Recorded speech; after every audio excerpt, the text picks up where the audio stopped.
भगवद्गीता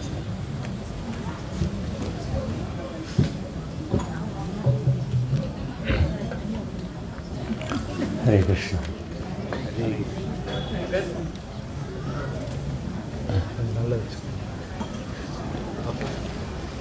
हरे कृष्ण. இந்த ஈரோடில் ராதாஷ்டமி உற்சவத்திற்கு வந்திருக்கின்ற எல்லா பக்தர்களுக்கும் என்னுடைய நமஸ்காரம். நம்ம மங்களாச்சரனுடன் இந்த உபன்யாசத்தை ஆரம்பிப்போம். ஓம் அஜ்ஞானதிமிரந்தஸ்ய ज्ञानाञ्जनशलाकया चक्षुरोन्मिलितं येन तस्मै श्रीगुरवे नमः. श्रीचैतन्यमनोभीष्टं स्थापितं येन भूतले स्वयं रूप कदा मह्यं तदाति स्वपदान्तिकम्. वन्देऽहं श्रीगुरो श्रीयुतापदकमलं श्रीगुरून् वैष्णवांश्च श्रीरूपं साग्रजातां सहगणा रघुनाथान्वितं तां सजीवं साद्वैतं सावधूतं परिजनासहितं कृष्णचैतन्यदेवं श्रीराधा कृष्णपदान् सहगणा ललिता श्रीविशाखान्वितांश्च. हे कृष्ण करुणा सिन्धो दीनबन्धो जगत्पते गोपेश गोपिका कान्त राधाकान्त नमोस्तुते. तप्त कांचन गौरांगी राधे वृंदावनेश्वरी वृषभानुसुते देवी प्रणमामि हरिप्रिये. वाञ्छाकल्पतरुभ्यश्च कृपासिन्धुभ्य एव च पतितानां पावनेभ्यो वैष्णवेभ्यो नमो नमः. जय श्री कृष्ण चैतन्य प्रभु नित्यानंद श्री अद्वैत गदाधर श्रीवासादि गौर भक्तवृंद. हरे कृष्ण कृष्ण कृष्ण हरे हरे हरे राम राम राम हरे हरे. नमो ओं विष्णुपादाय कृष्णप्रेष्ठाय भूतले श्रीमते भक्तिवेदांत स्वामिन्निति नामिने. नमस्ते सारस्वती देवे गौरवाणी प्रचारिणे निर्विशेषा शून्यवादी पाश्चात्य देशतारिणे. हरे कृष्ण.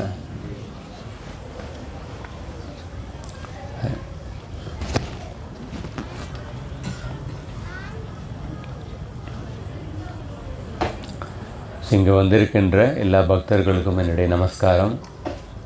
குறிப்பாக இந்த ஹரே கிருஷ்ண கோயிலினுடைய நிர்வாகத்தை கவனித்து கொண்டிருக்கின்ற ஷட்புஜ் கௌரஹரி பிரபு மற்றும் மற்ற பக்தர்களுக்கு இந்த ராதாஷ்டமி உற்சவம் அன்னைக்கு ராதாராணியினுடைய மகிமையை பற்றி சில கருத்துக்களை உங்கள்கிட்ட சொல்கிறதுக்கான வாய்ப்பு கொடுத்ததற்கு மிக்க நன்றி. இந்த ராதாஷ்டமி உற்சவம் ஸ்ரீமதி ராதாராணியை பற்றி பேசுவதற்கான கட்டாயம் என்கிட்ட தகுதி கிடையாது. இந்த ஸ்ரீமதி ராதாராணியினுடைய மகிமையை பற்றி வருகின்ற விஷயம் வந்து மிக மிக உயர்ந்த விஷயம், மிக மிக ஆழ்ந்த விஷயம். ஆன்மீக விஷயங்களில் வந்து ஸ்ரீமதி ராதாராணியினுடைய விஷயங்கள் வந்து இது வந்து மிக மிக ரகசியமான விஷயம், மிக மிக ஆழ்ந்த விஷயம். அப்படி இருந்தாலும் நம்ம வந்து இதை பற்றி பேசுவதற்கான தகுதி இல்லைனாலும் நம்ம இன்றைக்கி ஸ்ரீமதி ராதாராணியினுடைய அவதார நாளில் இந்த கௌடிய வைஷ்ணவ சம்பிரதாயத்தில் நமக்கு ஆச்சாரியர்கள் கொடுத்திருக்கின்ற கருத்துக்களின்படி, சாஸ்திரங்களுடைய பிரமாணங்களின்படி நம்ம சில கருத்துக்களை இன்னைக்கு பார்ப்போம். நம்ம பார்க்கும் பொழுது பகவத்கீதையில் வந்து பிரபுபாதருடைய பகவத்கீதையில் நம்ம படிக்கும் பொழுது ஸ்ரீமதி ராதாராணியை பற்றி பிரபுபாதர் வந்து முழு புஸ்தகத்தில் ஒரே ஒரு தடவை மட்டும்தான் பிரபுபாதர் ராதாராணியினுடைய பெயரை வந்து குறிப்பிடுகின்றார். எங்கே குறிப்பிடுகின்றார்னா, பகவத்கீதையினுடைய முன்னுரையில் தன்னுடைய மங்களாச்சரண பிரார்த்தனைகளை செலுத்தும் பொழுது தப்த காஞ்சன கௌராங்கி ராதே விருந்தாவனேஸ்வரி அந்த பிரார்த்தனை செலுத்தும் பொழுது அந்த இடத்துல மட்டும்தான் பிரபுபாதர் வந்து ராதாராணியை பற்றி குறிப்பிடுகின்றார். ஸ்ரீமத் பாகவதத்தில் பார்க்கும் பொழுது அந்த முழு ஸ்ரீமத் பாகவதத்தில் ஸ்ரீல சுகதேவ கோஸ்வாமி வந்து ராதாராணியினுடைய பெயரை வந்து மறைமுகமாக குறிப்பிடுகின்றார். அனயா ராதித்தோ விஷ்ணும் பகவான் ஹரிரீஸ்வரः என்னோ விஹாய கோவிந்த. அனயா ராதித்தோ விஷ்ணு பகவான் ஹரிரீஸ்வரः. இந்த ஸ்லோகத்தில் வந்து 10வது ஸ்கந்தத்தினுடைய 30வது அத்தியாயத்தில் இந்த ஸ்லோகத்தில் ஸ்ரீமதி ராதாராணியுடைய பெயரை வந்து மறைமுகமாக குறிப்பிடுகின்றார். சைத்தன்ய சரிதாமிரத்தில் தான் ஸ்ரீமதி ராதாராணியினுடைய அறிமுகத்தை வந்து கிருஷ்ணதாச கவிராஜ் கோஸ்வாமி மிகவும் கவனமாக ஸ்ரீமதி ராதாராணியை பற்றி அவங்க வந்து வர்ணனை செய்ய ஆரம்பிக்கிறாங்க. ஸோ அப்படி பார்க்கும் பொழுது இதிலிருந்தே தெரியறது எப்படி இந்த ஸ்ரீமதி ராதாராணியினுடைய மகிமையை பற்றியான விஷயம் வந்து அப்படிப்பட்ட பெரிய ஆச்சாரியர்கள் ஸ்ரீல பிரபுபாதர் இல்லை சுகதேவ் கோஸ்வாமி அவர்களே கூட மறைமுகமாக பாகவதத்தில் குறிப்பிட்டிருக்காங்க. அப்படி பார்க்கும்போது இந்த விஷயம் எப்படி மிக உயர்ந்த விஷயம், மிக ஆழ்ந்த விஷயம் அப்படிங்கிறது நம்மளால் சிந்திக்க முடியாது. ஸ்ரீமதி ராதாராணி யார் அப்படின்னு பார்க்கும்பொழுது முதல்ல நான் பொதுவாக பல பேருக்கு இந்தியாவில் வந்து ராதா கிருஷ்ணர், ராதா யார் அப்படின்னு பார்க்கும்பொழுது பல பேர் என்ன நினைக்கிறாங்கன்னா, ராதா வந்து கிருஷ்ணருடைய காதலி அப்படின்னு பல பேர் நினைக்கிறாங்க. சமீபத்தில் கூட வட இந்தியாவில் ராதா கிருஷ்ணரை பற்றி சில சமயம் தொலைக்காட்சியில் கூட பல சீரியல், பல நிகழ்ச்சிகள்லாம் போட்டிருந்தாங்க. அந்த மாதிரி நிகழ்ச்சிகளில் பார்க்கும்பொழுது அது பார்க்கும்பொழுது பல பேருக்கு ராதா கிருஷ்ணர், ராதா யார் அப்படிங்கிறது அதை பற்றி தெரிகிறது. ஆனால் ஸ்ரீமதி ராதாராணியினுடைய உண்மையான நிலை, அதை பற்றி எவ்வளவு மக்களுக்கு தெரிஞ்சிருக்கிறது அப்படின்னு நம்ம யோசித்து பார்த்தோம்னா, அதை பற்றி பெரும்பாலான மக்களுக்கு 99% மக்களுக்கு வந்து ஸ்ரீமதி ராதாராணியினுடைய ஸ்தானம் என்ன அதை பற்றி அவங்களுக்கு தெரியாது. நான் பெரும்பாலான சமயத்தில் இந்த தொலைக்காட்சி சீரியலில் வந்து சாஸ்திரத்தில் உள்ள கருத்துக்களினுடைய ஆழ்ந்த விஷயங்களை புரிந்து கொள்ளாமல் அந்த லீலைகளையே சில சமயம் ஒரு பௌதிக கண்ணோட்டத்துடன் காண்பித்திருப்பாங்க. அதனால் மக்களுக்கு வந்து பகவான் மற்றும் பகவானுடைய நெருங்கிய பக்தர்கள் அவர்களுடைய உண்மையான ஸ்தானம், அவர்களுடைய மகிமையை பற்றி மக்களுக்கு தெரியறதில்லை. ஸ்ரீமதி ராதாராணியினுடைய ஸ்தானம் என்ன அப்படின்னு பார்க்கும் பொழுது, முதல்ல இந்த உலகத்தில் 3 விதமான சக்திகள் இருக்கின்றன, 3 விதமான தத்துவங்கள் இருக்கின்றன. முதல் தத்துவம் என்னன்னா விஷ்ணு தத்துவம். நம்ம கோயிலில் இப்போ கிருஷ்ணருக்கு அபிஷேகம் செஞ்சோம். சைத்தன்ய மகாபிரபு, நித்யானந்த பிரபு அங்கே இருக்காங்க. ஸோ சைத்தன்ய மகாபிரபு, நித்யானந்த பிரபு, கிருஷ்ணர் இவங்களெல்லாம் விஷ்ணு தத்துவத்துக்குள்ளே அடங்கியிருக்கின்றார்கள். இந்த உபன்யாசத்தை கேட்பதற்காக பல பக்தர்கள் நீங்கள் எல்லோரும் வந்திருக்கீங்க. நீங்கள் எல்லோரும் ஜீவ தத்துவத்துக்குள்ளே அடங்கியிருக்கின்றீர்கள்.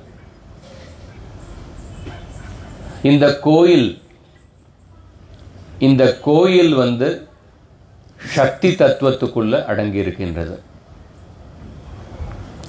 இந்த சக்தி தத்துவத்துக்குள்ள தான் ஸ்ரீமதி ராதாராணி வருகின்றார்கள். இந்த உலகத்தில் உள்ள எந்த விஷயமாக இருந்தாலும் இந்த 3 தத்துவத்துக்குள்ள தான் வருகின்றது. பகவான் மற்றும் பகவானுடைய அவதாரங்கள் விஷ்ணு தத்துவங்கள், ஜீவாத்மாக்கள் ஜீவ தத்துவம் மற்றும் சக்தி தத்துவம். இந்த சக்தி தத்துவத்தை பற்றி பார்க்கும் பொழுது, பகவானுக்கு இந்த பௌதிக உலகத்திலையும் சக்தி இருக்கின்றது. பகிரங்க சக்தி அப்படின்னு சொல்றோம், அல்லது மாயா சக்தி அப்படின்னு சொல்றோம். இந்த பௌதிக உலகம் வந்து இந்த கிருஷ்ணருடைய பகிரங்க சக்தியினுடைய ஆதிக்கத்தில் இயங்கிக் கொண்டு இருக்கின்றது. வைகுண்டத்தில் பார்க்கும் பொழுது கிருஷ்ணர்கிட்ட எண்ணற்ற சக்திகள் இருக்கின்றன.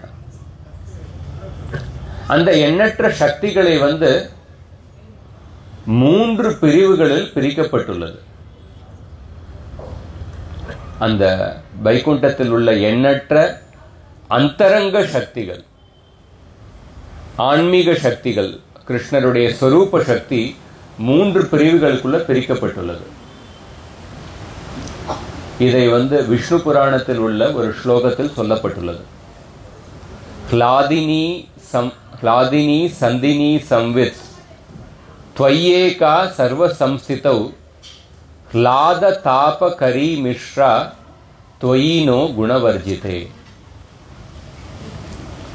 அந்த 3 பிரிவுகள் என்னன்னா க்லாதினி சக்தி, சந்தினி சக்தி மற்றும் சம்வித் சக்தி. க்லாதினி சந்தினி சம்வித் त्वय्येका सर्वसंस्थितौ. இந்த 3 சக்திகளுக்கு வந்து பகவான் தான் அடைக்கலம் கொடுக்கின்றார். त्वयि ஏகா சர்வசம்சிதோ. பகவானுடைய அடைக்கலத்தில் இந்த 3 சக்திகள் ஆன்மீக உலகத்தில் இருக்கின்றன. க்லாத தாப கரி மிஸ்ரா. இந்த உலகத்துல நம்ம சில சமயம் இன்பத்தை அனுபவிக்கின்றோம், சில சமயம் துன்பத்தை அனுபவிக்கின்றோம், சில சமயம் இன்பம் கலந்த துன்பத்தை அனுபவிக்கின்றோம்.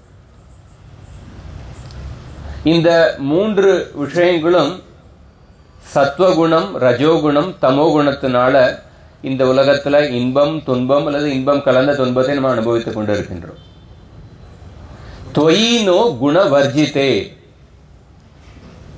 இந்த 3 குணங்கள் சத்வகுணம், ரஜோகுணம், தமோகுணம், இந்த சத்வகுணம், இந்த 3 குணங்களால நாம் அனுபவிக்கின்ற இன்ப துன்பங்கள் அது அந்த ஆன்மீக உலகத்தில் இருப்பதில்லை அப்படின்னு சொல்லப்பட்டுள்ளது. இந்த 3 சக்திகளை பார்க்கும் பொழுது இந்த 3 சக்திகள் என்னன்னா, முதல்ல சந்தினி சக்தி. இந்த சந்தினி சக்தி எப்படிப்பட்ட சக்தினா, இந்த சந்தினி சக்தியின் மூலமாக சமஸ்கிருதத்தில் ஒரு வார்த்தை வருகின்றது, சத்தா. சத்தா அப்படின்னா எக்ஸிஸ்டன்ஸ், அல்லது தமிழ்ல சொல்லணும்னா இருக்கும் தன்மை. சந்தினி சக்தியின் மூலமாக பகவான் வைகுண்டத்தில் இருக்கின்றார். சந்தினி சக்தியின் மூலமாக வைகுண்டத்தில் மற்ற பொருட்களும் இருந்து கொண்டு இருக்கின்றன. வைகுண்டத்தில் பகவான் லீலைகள் செய்கின்ற அந்த இருப்பிடம், பகவானுக்கு சேவை செய்கின்ற தலைகாணி, மெத்தை, இசை வாத்தியங்கள், பகவானுடைய சேவைக்காக பல ஆபரணங்கள், அல்லது பக்தர்கள், இவர்கள் எல்லோரும் சந்தினி சக்தியினால இருந்து கொண்டு இருக்கின்றனர். எக்ஸிஸ்டன்ஸ். இதான் சந்தினி சக்தியினுடைய பணி. என்னன்னா, சந்தினி சக்தியின் மூலமாக பகவான் மற்றும் வைகுண்டத்தில் உள்ள எல்லா பொருட்கள் மற்றும் எல்லா பக்தர்களும் இருந்து கொண்டு இருக்கின்றனர்.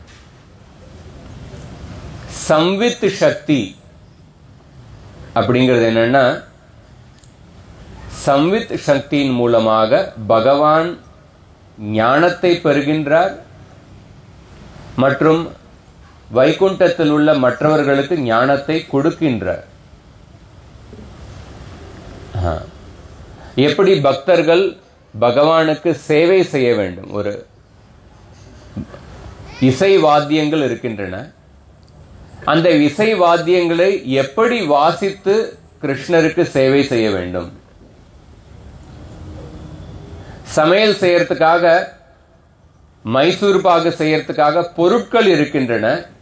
ஆனால் அந்த பொருட்களை எப்படி உபயோகித்து சமையல் செய்து அந்த மைசூர் பாகை சமைக்க வேண்டும், அதை பற்றியான ஞானம், கிருஷ்ணருக்காக எப்படி சமைக்க வேண்டும்.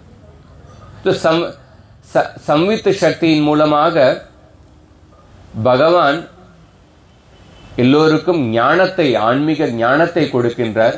அவருக்கு எப்படி சேவை செய்ய வேண்டும் அதற்கான ஞானத்தை கொடுக்கின்றார். பகவானும் அந்த பக்தர்களிடத்தில் லீலைகளை செய்வதற்கான ஞானத்தை பெறுகின்றார்.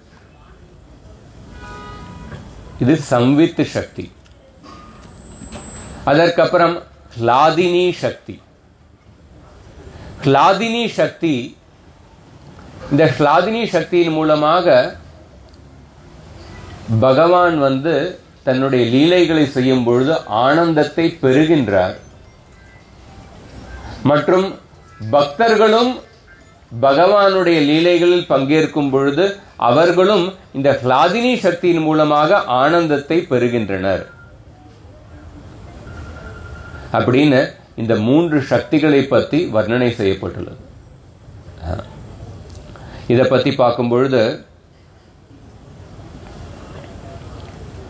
चैतन्य चरितामृतத்தில் சொல்லப்பட்டிருக்கு, சந்திநீர சார அம்ச சுத்த சத்வ நாம பகவானேர சத்தாஹய யஹாதே விஸ்ராம. சந்தினி சக்தியினுடைய சாரம் என்னன்னா சுத்த சத்துவம். இந்த உலகத்துல நம்ம சத்துவகுணம் இருக்கின்றது. இந்த உலகத்துல சத்துவகுணம், ரஜோகுணம், தமோகுணத்துல இந்த 3 குணங்களால இந்த உலகம் இயங்கிக் கொண்டிருக்கின்றது. ஆனா இந்த 3 குணங்களுக்கும் அப்பாற்பட்டது என்னன்னா சுத்த சத்துவம். வைகுண்டத்தில் உள்ள எல்லா விஷயங்களும் அந்த சுத்த சத்துவத்தினால அங்க வைகுண்டத்தில் இருந்து கொண்டு இருக்கின்றன. சத்வம் விஷுத்தம் வசுதேவ சப்திதம் அப்படின்னு பாகவதத்தில் ஒரு ஸ்லோகம் வருகின்றது. வைகுண்டத்தில் உள்ள எல்லா பொருட்களும் இந்த சுத்த சத்துவ நிலையில் இருக்கின்றன. இது 3 குணங்களுக்கும் அப்பாற்பட்டது.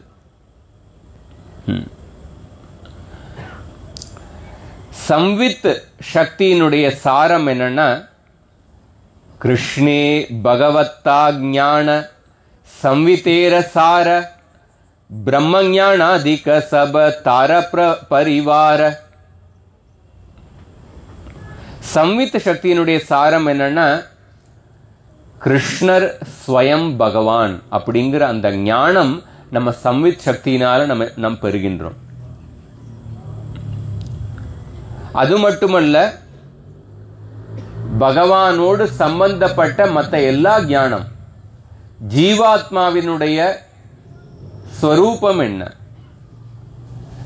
நம்ம எப்படி பகவானுக்கு சேவை செய்ய வேண்டும், அந்த சேவை செய்யும் பொழுது எப்படிப்பட்ட நுணுக்கமான விஷயங்களை நம்ம தெரிந்து கொள்ள வேண்டும், அந்த எல்லா விஷயங்களுடைய ஞானமும் நம்ம சம்வித் சக்தியினால பெறுகின்றோம். அதுக்கப்புறம் கவிராஜ கோஸ்வாமி சொல்றார், ஹ்லாதி நீர சார பிரேம பிரேம சார பாவ பாவேர பரம காஷ்டா நாம மகாபாவ. ஹ்லாதினி சக்தியினுடைய சாரம் என்னன்னா பிரேம அப்படின்னு சொல்றார். பிரேம அப்படின்னு பார்த்தோம்னா நம்ம நினைக்கும் பிரேமம்னா அன்பு அல்லது காதல் அப்படின்னு நினைக்கலாம். பிரேம அப்படிங்கிற வார்த்தைக்கும் அவர் ஒரு சரியான இலக்கணத்தை கொடுக்கின்றார். அந்த இலக்கணத்தை கொடுக்கும் பொழுது பிரேமத்துக்கும் காமத்துக்கும் உள்ள வேறுபாட்டை நமக்கு சொல்லி அந்த பிரேமத்தினுடைய நிலையை பற்றி சொல்றார். ஆத்மேந்திரிய பிரீத்தி வாஞ்ச தரே போலே காம, கிருஷ்ணேந்திரிய பிரீத்தி வாஞ்ச தரே போலே பிரேம. எப்பொழுது ஒருத்தர் தன்னுடைய புலன்களுக்கு திருப்தியை கொடுக்க விரும்புகின்றார், தன்னுடைய புலன்களை அதை அனுபவிக்க விரும்புகின்றார், அப்படிப்பட்ட உணர்வை நம்ம காமம் அப்படின்னு சொல்றோம். கிருஷ்ணேந்திரிய பிரீத்தி வாஞ்ச தரே போலே பிரேம, கிருஷ்ணருடைய புலன்களுக்கு திருப்தி கொடுக்க வேண்டும், கிருஷ்ணருக்கு ஆனந்தத்தை கொடுக்க வேண்டும், அப்படிப்பட்ட உணர்வை தான் பிரேம அப்படின்னு சொல்றோம். ஸோ காமத்துக்கும் பிரேமத்துக்கும் உள்ள வேறுபாடு மிக உயர்ந்த, மிக இது காமம் பிரேமத்திலிருந்து முற்றிலும் வேறுபட்டது. எப்படி பூமிக்கும் ஆகாயத்துக்கும் எப்படி டிஸ்டன்ஸ், தூரம் எவ்வளவு ரொம்ப உயர்ந்த டிஸ்டன்ஸ் இருக்கோ, அதே மாதிரி காமத்துக்கும் பிரேமத்துக்கும் உள்ள வேறுபாடு அது ரெண்டும் முற்றிலும் வேறுபட்டது. காமம்ங்கிறது ஒரு இரும்பு மாதிரி, பிரேமம்ங்கிறது தங்கம் மாதிரி அப்படின்னு சொல்லப்பட்டுள்ளது. அந்த ஹ்லாதினீர சார பிரேம, ஹ்லாதினி சக்தியினுடைய சாரம் என்னன்னா பிரேம அப்படின்னு சொல்லப்பட்டுள்ளது. அந்த பிரேம கிருஷ்ணருடைய அன்பு, இந்த பிரேமத்திலேயே பல நிலைகள் இருக்கின்றன. இதை பற்றி பார்க்கும் பொழுது ஸ்ரீல ரூப கோஸ்வாமி தன்னுடைய புஸ்தகத்தில் ரொம்ப விஸ்தாரமாக சொல்றார். நம்ம எப்படி ஒரு கரும்பு சாறு இருக்கு,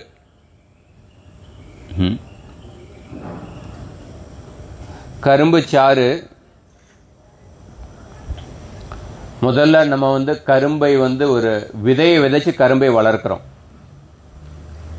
அதுக்கப்புறம் அந்த கரும்பு வளர்ந்து அது கரும்பாக மாறுகின்றது. அந்த விதை ரத்தி அப்படின்னு சொல்லப்பட்டுள்ளது. அது கரும்பாக மாறும்பொழுது அது பிரேமம் அப்படின்னு சொல்லப்பட்டுள்ளது. அந்த பிரேம, அந்த கரும்பிலிருந்து நம்ம கரும்பு சாறை எடுக்கின்றோம். அது அது அடுத்த நிலை ஸ்நேக அப்படின்னு சொல்லப்பட்டுள்ளது. அந்த கரும்பு சாறை எடுத்ததுக்கு அப்புறம் அந்த கரும்பு சாறை நம்ம கொதிக்க வைக்கிறோம். அதிலிருந்து ஒரு வெல்லத்தை நம்ம தயாரிக்கிறோம். அந்த வெல்லம் அது அது அடுத்த நிலை, அது மான அப்படின்னு சொல்லப்பட்டுள்ளது. ரதி, பிரேம, ஸ்நேக மற்றும் மான. அந்த வெல்லத்தை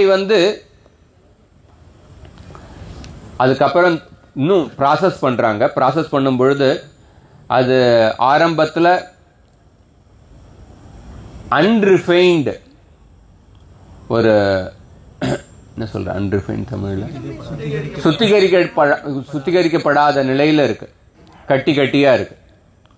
அது அதுக்கு அந்த நிலை பிரணய அப்படிங்கிறதோடு ஒப்பிட்டு சொல்லப்பட்டுள்ளது. அந்த பிரணயத்துக்கு அடுத்த நிலை என்னன்னா ராக அப்படின்னு சொல்லப்பட்டுள்ளது. ஒவ்வொரு நிலைக்கும் ரூபகோஸ்வாமி துல்லியமான இலக்கணம் கொடுக்கிறார். ஆனால் நான் கொஞ்சம் சுருக்கமாக சொல்றேன். பிரணயத்துக்கு அடுத்த நிலை என்னன்னா ராக அப்படின்னு சொல்லப்பட்டுள்ளது. அந்த சுத்திகரிக்கப்படாத வெள்ளக்கட்டிகள் வெள்ளை நிற வெள்ளமாக மாறுகின்றது. அதோடு ராக ஒப்பிட்டு சொல்லப்பட்டுள்ளது. அந்த ராகத்துக்கு அப்புறம் அடுத்த நிலை அனுராக, சுத்திகரிக்கப்பட்ட வெள்ளத்தோடு ஒப்பிட்டு சொல்லலாம். அந்த அனுராகத்துக்கு அப்புறம் உள்ள கடைசி நிலை 8வது நிலை என்னன்னா மகாபாவ அப்படின்னு சொல்லப்பட்டுள்ளது. அந்த மகாபாவங்கிறது எப்படி சுத்திகரிக்கப்பட்ட ஒரு சரியான வடிவத்தை பார்ப்பதற்கு அழகாக இருக்கின்ற சரியான வடிவத்தை உடைய வெள்ளக்கட்டிகள், அதோடு ஒப்பிட்டு சொல்லப்பட்டுள்ளது. ஸோ அந்த மகாபாவங்கிறது அந்த பிரேமத்தினுடைய கடைசி நிலை. பிரேமம்ங்கிறது எந்தவித சுயநலம் இல்லாமல் கிருஷ்ணருடைய இந்திரியங்களுக்கு மட்டுமே அவருக்கே ஆனந்தத்தை கொடுக்க வேண்டும் அப்படிங்கிற அந்த ஆசை தான், அந்த உணர்வு தான் பிரேமம். அதில் உள்ள கடைசி நிலை என்னன்னா இந்த மகாபாவம் அப்படின்னு சொல்லப்பட்டுள்ளது. அந்த மகாபாவத்தை பற்றி சொல்லும் பொழுது இந்த மகாபாவத்தினுடைய சொரூபம் யாருன்னா ஸ்ரீமதி ராதாராணி. கிளாதினீர சார பிரேம சார பாவ பாவேர பரம காஷ்ட நாம மகாபாவ. அந்த பிரேமத்தினுடைய மிக மிக உயர்ந்த நிலை, சுயநலமற்ற பக்தி பாவனையினுடைய மிக உயர்ந்த சிகரம் என்னன்னா அதுதான் மகாபாவம் அப்படின்னு சொல்லப்பட்டுள்ளது. அந்த மகாபாவத்தினுடைய சொரூபம் யாருன்னா ஸ்ரீமதி ராதாராணி. மகாபாவ ஸ்வரூப ஸ்ரீராதா டாக்குராணி சர்வகுண காணி கிருஷ்ண காந்தாஷி ரோமணி. அந்த சுயநலமற்ற கிருஷ்ணருடைய பக்தி தன்னுடைய மிக உயர்ந்த சிகரம், அந்த மகாபாவத்தினுடைய மூர்த்திமான ஸ்வரூபம் யாருன்னா ஸ்ரீமதி ராதாராணி. இந்த உலகத்துல பல பேர் நினைக்கிறாங்க ஸ்ரீமதி ராதாராணி கிருஷ்ணருடைய திருமணத்துக்கு அப்பாற்பட்ட உறவில் உள்ள ஒரு காதலி அப்படின்னு நினைக்கிறாங்க. பொதுவாக இந்த உலகத்துல சப்போஸ் ஒரு திருமணத்துக்கு அப்பாற்பட்டு இருக்கின்ற உறவு பார்க்கும்பொழுது சமுதாயத்தில் அதை தாழ்த்தி பார்ப்பாங்க.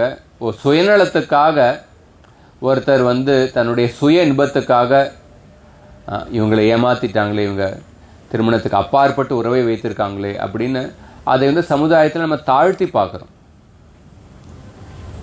ஆனா எந்த விஷயம் இந்த உலகத்துல தாழ்வாக இருக்கின்றதோ அது ஆன்மீக உலகத்துல அது மிக மிக உயர்ந்த விஷயம். ஊர்த்வ மூலம் அதஷாக்கம் அஸ்வத்தம் பிராகுரவ்யம். இந்த பௌதிக உலகம் ஒரு தலைகீழான இருக்கின்ற அரச மரத்தோடு ஒப்பிட்டு சொல்லப்பட்டுள்ளது. ஒரு தலைகீழான உள்ள அரச மரத்துல வேர் மேல இருக்கு, கிளைகள் கீழே இருக்கு.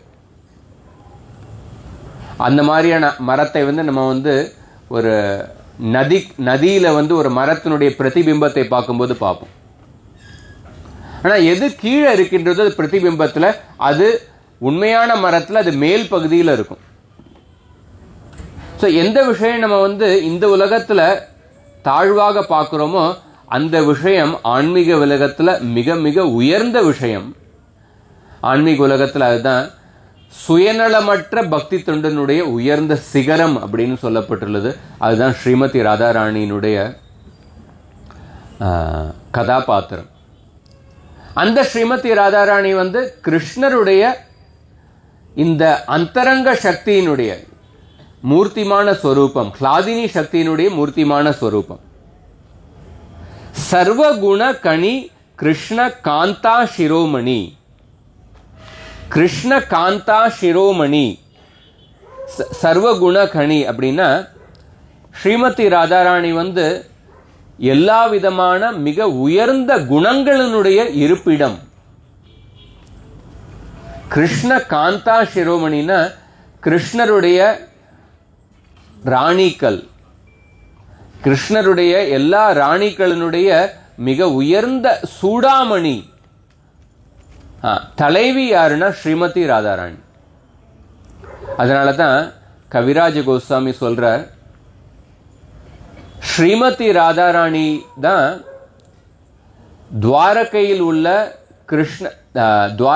உள்ள எல்லா கிருஷ்ணருடைய ராணிகளுக்கு ஆதி மூலம். விருந்தாவனத்தில் உள்ள எல்லா கோபியர்களுடைய ஆதி மூலம் ஸ்ரீமதி ராதாராணி. வைகுண்டத்தில் உள்ள எண்ணற்ற மகாலட்சுமி தாயார், அவர்களுடைய ஆதி மூலம் யாருன்னா அதுவும் ஸ்ரீமதி ராதாராணி. அதுதான் சர்வ காந்தா சிரோமணி அப்படிங்கிற இந்த வார்த்தை மூலமாக கவிராஜ் கோஸ்வாமி நமக்கு சொல்கின்றார். இந்த ஸ்ரீமதி ராதாராணியை பத்தி பார்க்கும் பொழுது கௌதமிய தந்திரத்திலிருந்து ஒரு அற்புதமான ஸ்லோகம் மேற்கோள் காட்டி சொல்லப்பட்டுள்ளது. தேவி கிருஷ்ணமயி புரோக்தா ராதிகா பரதேவதா சர்வலக்ஷ்மி மயி சர்வா காந்தி சம்மோகினி பரா. தேவி கிருஷ்ணமயி புரோக்தா, ஸ்ரீமதி ராதாராணி ராதிகா பரதேவதா. எப்படி கிருஷ்ணருடைய பல ரூபங்கள் இருக்கின்றன, பல அவதாரங்கள், ராமர், நரசிம்மர், வாமனர், வைகுண்டத்தில் உள்ள பல விஷ்ணுவினுடைய ரூபங்கள். இந்த எல்லா ரூபங்களுக்கான ஆதி மூலம் யாருன்னா கிருஷ்ணஸ்து பகவான் ஸ்வயம் அப்படின்னு சொல்றோம். அதே மாதிரி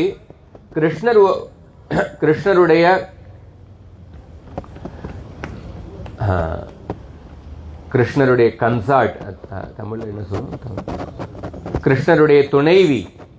கிருஷ்ணருடைய துணைவி, கிருஷ்ணர் என்னென்ன அவதாரம் எடுக்கும் பொழுது அப்ப கிருஷ்ணருடைய துணைவியும் பல அவதாரங்களை எடுத்து, மகாலட்சுமியாக, சீதாவாக, ருக்மிணியாக, சத்யபாமாவாக, இந்த மாதிரி பல அவதாரங்களில் கிருஷ்ணருடைய துணைவியும் அவதாரம் எடுக்கின்றார். அந்த கிருஷ்ணருடைய எல்லா துணைவிகளினுடைய ஆதி மூலம் யாருன்னா ஸ்ரீமதி ராதாராணி. பரதேவதா அப்படின்னு சொல்லப்பட்டுள்ளது. சர்வலக்ஷ்மி மயி சர்வ காந்தி சமோகினி பரா. கிருஷ்ணர் இந்த உலகத்தையே தன்னிடத்தில் தன்னை நோக்கி ஈர்க்கின்றார். எல்லோரையும் கவருகின்ற அந்த சாமர்த்தியம் கிருஷ்ணரிடத்தில் இருக்கின்றது. இந்த உலகத்துல எல்லோரும் காமதேவரால கவரப்படுகின்றனர். ஆனால் அந்த காமதேவன் அவரையே கிருஷ்ணர் வசீகரித்து விட்டார். அதனால தான் அவருடைய ஒரு பெயர் என்னன்னா மதன் மோகன் அப்படின்னு சொல்றோம். அந்த காமதேவரையே வசீகரித்த கிருஷ்ணர், அந்த கிருஷ்ணரை வசீகரிக்கும் குணம் யார்கிட்ட இருக்கின்றதுன்னா ஸ்ரீமதி ராதாராணி கிட்ட இருக்கின்றது. அதனால ஸ்ரீமதி ராதாராணியுடைய ஒரு பெயர் என்னன்னா மதன மோகன மோகினி அப்படின்னு சொல்லப்பட்டுள்ளது. இந்த ஸ்லோகத்துல இன்னொரு அற்புதமான வார்த்தை வருகின்றது. தேவி கிருஷ்ணமயி அப்படிங்கிற வார்த்தை வருகின்றது. கிருஷ்ணமயி அப்படிங்கிற வார்த்தை என்னன்னா, இந்த வார்த்தை மிக மிக முக்கியமான வார்த்தை. ஸ்ரீமதி ராதாராணி ஒவ்வொரு தருணத்திலும் அவர் ஸ்ரீமதி ராதாராணி கிருஷ்ணரை பார்த்து கொண்டே இருப்பாங்க. ஒவ்வொரு தருணத்திலும் கிருஷ்ணருடைய சிந்தனையில் மூழ்கி இருக்கின்றார்கள். இந்த குணம் பார்த்தோம்னா சில பேர் கேட்கலாம், நான் ஒரு 20 வருஷம் முன்னாடி எங்க அப்பாவினுடைய எங்க அப்பா யார்கிட்டேருந்து இந்த வழக்கறிஞர் பயிற்சி பெற்றாரோ அவர்கிட்ட நான் பேசிட்டு இருந்தேன். அவர் உயர்ந்த வழக்கறிஞர், சென்னையில் இருந்தார், இப்போ காலமாயிட்டார். அவர் ஸ்ரீ வைஷ்ணவ சம்பிரதாயத்தில் இருந்தார். அப்போ அவர் கேட்டார், இந்த மாதிரி ஸ்ரீமதி ராதாராணியை பற்றி பாகவதத்தில் எங்க குறிப்பிடப்பட்டுள்ளது அப்படின்னு அவர் கேட்டார். எங்க பிரமாணம் என்ன, நம்ம எந்த விஷயத்தையும் சாஸ்திரத்தினுடைய பிரமாணம் இல்லாம நம்ம ஏற்றுக்கொள்ளக்கூடாது. அவர் கேட்ட கேள்வி நியாயமானது. பாகவதத்தில் எங்க கொடுக்கப்பட்டுள்ளது அப்படின்னு கேட்டார். ஸோ ஸ்ரீமத் பாகவதத்தில் நான் ஏற்கனவே சொன்னேன், ஸ்ரீமதி ராதாராணியை பற்றி சுகதேவ் கோஸ்வாமி மறைமுகமாகத்தான் சொன்னார். கிருஷ்ணர் ஸ்ரீமதி பகவத்கீதை எப்படி ஆரம்பிக்கிறதுனா, பகவத்கீதையில ஆரம்பத்துல கிருஷ்ணர் இந்த உடம்புக்கும் ஆத்மாவுக்கும் உள்ள வேறுபாட்டுடன் அப்படி அந்த ஞானத்துடன் பகவத்கீதையை ஆரம்பிக்கின்றார். தேகினோஸ்மின் யதா தேஹே கௌமாரம் யவனம் ஜரா ததா தேகாந்தர பிராப்தி தீரஸ்தத்ர முக்கியதி. இந்த உடம்புக்கும் ஆத்மாவுக்கும் உள்ள வேறுபாட்டுடன் ஆரம்பிக்கின்றார். அந்த பகவத்கீதை எங்க முடிகின்றதுன்னா, கடைசியில சொல்றார், சர்வ குஹ்யதமம் பூயக சுணுமே பரமம் வச்சக. நான் இப்பொழுது மிக மிக ரகசியமான ஞானத்தை திரும்ப சொல்ல போகின்றேன் அப்படின்னு சொல்லிட்டு 2 ஸ்லோகத்தை சொல்றார். மன்மனா பவ மத்பக்தோ மத்யாஜி மாம் நமஸ்குரு மாமே வைஷதி சத்யம் தே பிரதிஜானே பிரியோசிமே சர்வ தர்மான் பரித்யஜ்ய மாமேகம் சரணம் ரஜ அகம் துவாம் சர்வ பாபேபியோ மோக்ஷயிஷ்யாமி மா சுச்ச. என்னுடைய பக்தனாக ஆகு, எனக்கு நமஸ்காரம் செய், என்னை வணங்கு, என் மேல உன்னுடைய சிந்தனையை செலுத்து, எல்லா தர்மத்தையும் கைவிட்டு என்னுடைய திருவடிகளில் முழுவதுமாக சரணடை, நான் உன்னுடைய பாவங்களை நான் ஏற்றுக்கொள்கின்றேன், அதை பத்தி கவலைப்படாதே அப்படின்னு பகவத்கீதையில முடிக்கிறார். எங்க பகவத்கீதை முடிவடைகின்றதோ அங்க ஸ்ரீமத் பாகவதம் ஆரம்பிக்கின்றது. தர்ம புரோஜித கைதவோத்திர பரமோ நிர்மத்சராணாம் சதாம். இந்த ஸ்ரீமத் பாகவதத்துல எல்லா விதமான ஏமாற்றும் தர்மங்கள் நிராகரிக்கப்படுகின்றன. கைதவ தர்ம அப்படின்னா ஏமாற்றும் தர்மங்கள். ஏமாற்றும் தர்மங்கள் என்ன, எப்படி தர்மம் நம்ம ஒருத்தர் ஏமாற்ற முடியும் அப்படின்னு கேள்வி எழலாம். இதுக்கு பதில் என்னன்னா, நம்ம இந்த உலகத்துல ஒவ்வொரு ஜீவாத்மாவும் அனாதி காலமாக ஒரு விஷயத்தை தேடிக்கொண்டு இருக்கும், ஒரு பதார்த்தத்தை தேடிக்கொண்டு இருக்கும். எந்த பதார்த்தத்தை தேடிக்கொண்டு இருக்கோம்னா பக்தி ரசத்தை தேடிக்கொண்டு இருக்கும். அனாதி காலமாக ஒருத்தர் பக்தி ரசத்தை தேடிக்கொண்டு இருக்கின்றார். அந்த பக்தி ரசத்தை அனுபவிக்க பக்தி ரசத்தினால்தான் ஒருத்தருக்கு ஒரு எல்லையற்ற ஆனந்தத்தை ஒருத்தர் பெற முடியும். ஆனந்தாம் புதி வர்தனம். ஆனால் அதை தவறான இடத்தில் ஒவ்வொரு ஜீவாத்மாவும் தேடிக்கொண்டு இருக்கின்றார். தவறான இடத்தில் சில உறவுகள் மூலமாக அந்த பக்தி ரசத்தை அனுபவிக்க விரும்புகின்றார், அல்லது பொருட்கள் மூலமாக அனுபவிக்க விரும்புகின்றார். ஆனால் அந்த எல்லா முயற்சிகளிலும் அவர் சில இன்பத்தை அனுபவிக்கின்றார். அந்த இன்பம் சபல சுகம், தற்காலிகமாக இருக்கின்றது. இந்த சாஸ்திரத்திலேயும் கூட பலவிதமான தர்மங்கள் போதிக்கப்பட்டுள்ளன. அந்த தர்மங்களை பல புண்ணியாத்மாக்கள் அந்த தர்மங்களை ஸ்ரத்தையுடன் செய்கின்றார்கள்.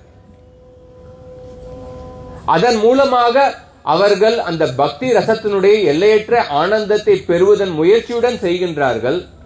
ஆனால் அந்த எல்லா முயற்சிகளிலும் அவர்கள் ஒரு ஏமாற்றத்தை தான் அவங்க எதிர்கொள்கின்றார்கள். ஸ்ரீமத் பாகவதம் அப்படிப்பட்ட எல்லா விதமான ஏமாற்றும் தர்மங்களை நிராகரித்து மிக உயர்ந்த பாகவத தர்மத்தை ஸ்ரீமத் பாகவதம் போதிக்கின்றது. அந்த ஸ்ரீமத் பாகவதத்தினுடைய ஒரு கிளைமேக்ஸ், அந்த ஸ்ரீமத் பாகவதத்தினுடைய ஒரு மிக உயர்ந்த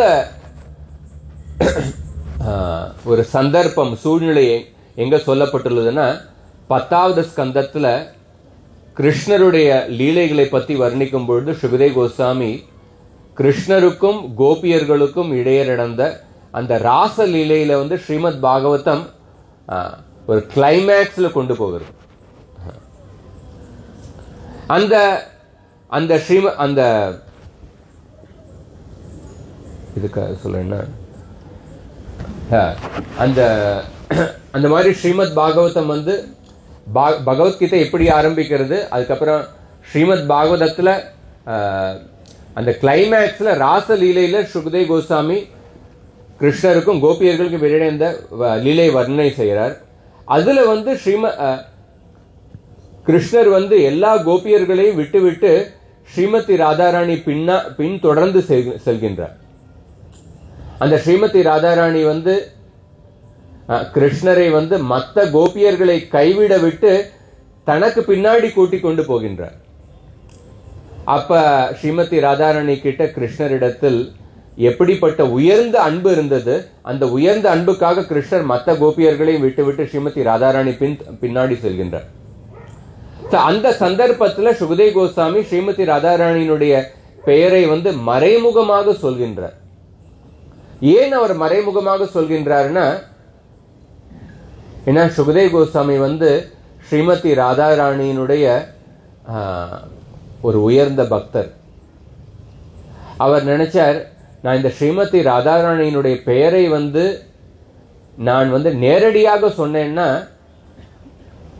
அதனால எனக்கு இந்த ஆனந்த பரவச நிலை ஏற்பட்டு விடும், அதை என்னால கட்டுப்படுத்தவே முடியாது. அப்ப அந்த நிலையில பரீட்சித் மகாராஜருக்கு என்னால தொடர்ந்து சேவை செய்ய முடியாது, இந்த பாகவதத்தை சொல்லி தொடர்ந்து சேவை செய்ய முடியாது. அதனால என்னுடைய ஆனந்த பரவசத்தை விட பரீட்சித் மகாராஜருக்கு நான் செய்ய வேண்டிய சேவை மிக முக்கியமானது. அதனால அந்த சேவைக்கு முக்கியத்துவம் கொடுக்கிறதுக்காக அதனால ஸ்ரீமதி ராதாராணியினுடைய பெயரை நேரடியாக சொல்லவில்லை. அதே சமயத்துல சாஸ்திரத்துல என்ன சொல்லப்பட்டிருக்குன்னா, ஒருத்தர்கிட்ட ஒரு ஞானம் இருக்கும் பொழுது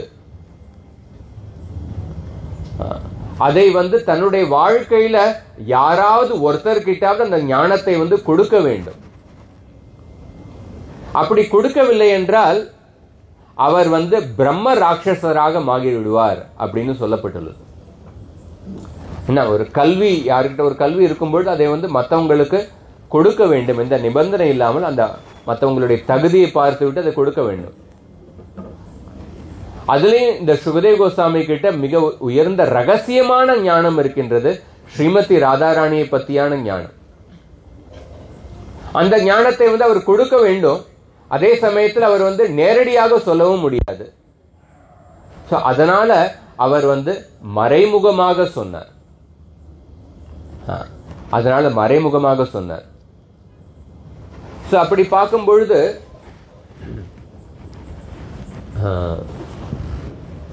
அந்த ஸ்ரீமதி ராதாராணி பத்தி என்ன சொல்லப்பட்டிருக்குன்னா, கிருஷ்ணமயி அப்படின்னு சொல்லப்பட்டுள்ளது.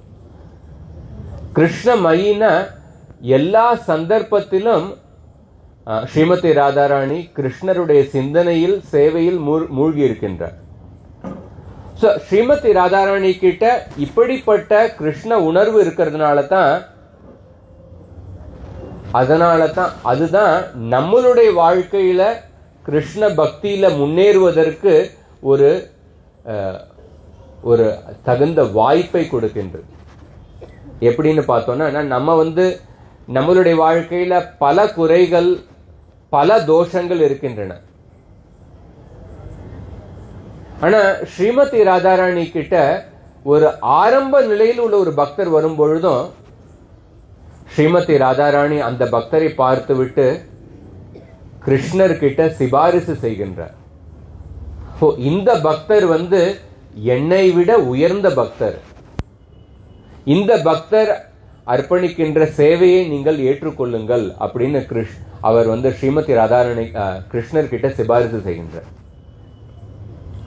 ஏன் அப்படி சிபாரிசு செய்கின்றாங்கன்னா, தேவி கிருஷ்ணமயி.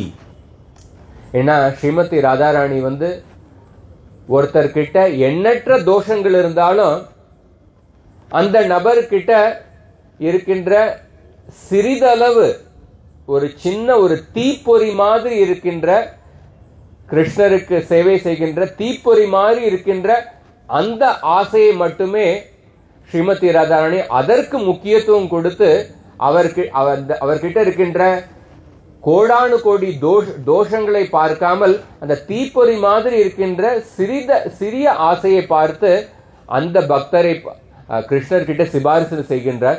இந்த பக்தர் என்னை விட உயர்ந்தவர் அப்படின்னு சிபாரிசு செய்கின்றார். அந்த குணம் தான் கிருஷ்ணமயி அப்படின்னு சொல்லப்பட்டுள்ளது. ஸ்ரீமத் பாகவதத்துல 11வது ஸ்கந்தத்துல நவ யோகேந்திரர்கள் நிமி மகாராஜருக்கு உபதேசம் செய்யும் பொழுது 3 நிலையில் உள்ள பக்தர்களை பற்றி அவர் வர்ணனை செய்கின்றார். கனிஷ்ட அதிகாரி பக்தர், மத்தியம அதிகாரி பக்தர் மற்றும் உத்தம அதிகாரி பக்தர்.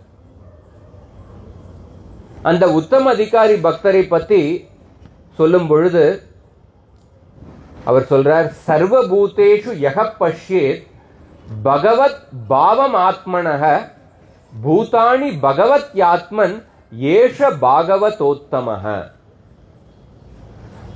உயர்ந்த உத்தம அதிகாரி பக்தர் அவருடைய கண்ணோட்டம், இந்த உலக கண்ணோட்டம் எப்படி இருக்கும்னா, அவர் ஒவ்வொரு சூழ்நிலையிலையும் பகவானை பார்ப்பார். ஒவ்வொரு சூழ்நிலையும் அவர் இந்த எல்லா சூழ்நிலையும் பகவானோட சம்பந்தப்படுத்தி பார்ப்பார். சன் டிவியில சப்போஸ் ஒரு வானிலை அறிவிப்பு அப்படி அந்த வானிலை அறிவிப்பையும் அவர் கிருஷ்ணரோடு சம்பந்தப்படுத்தி பார்ப்பார்.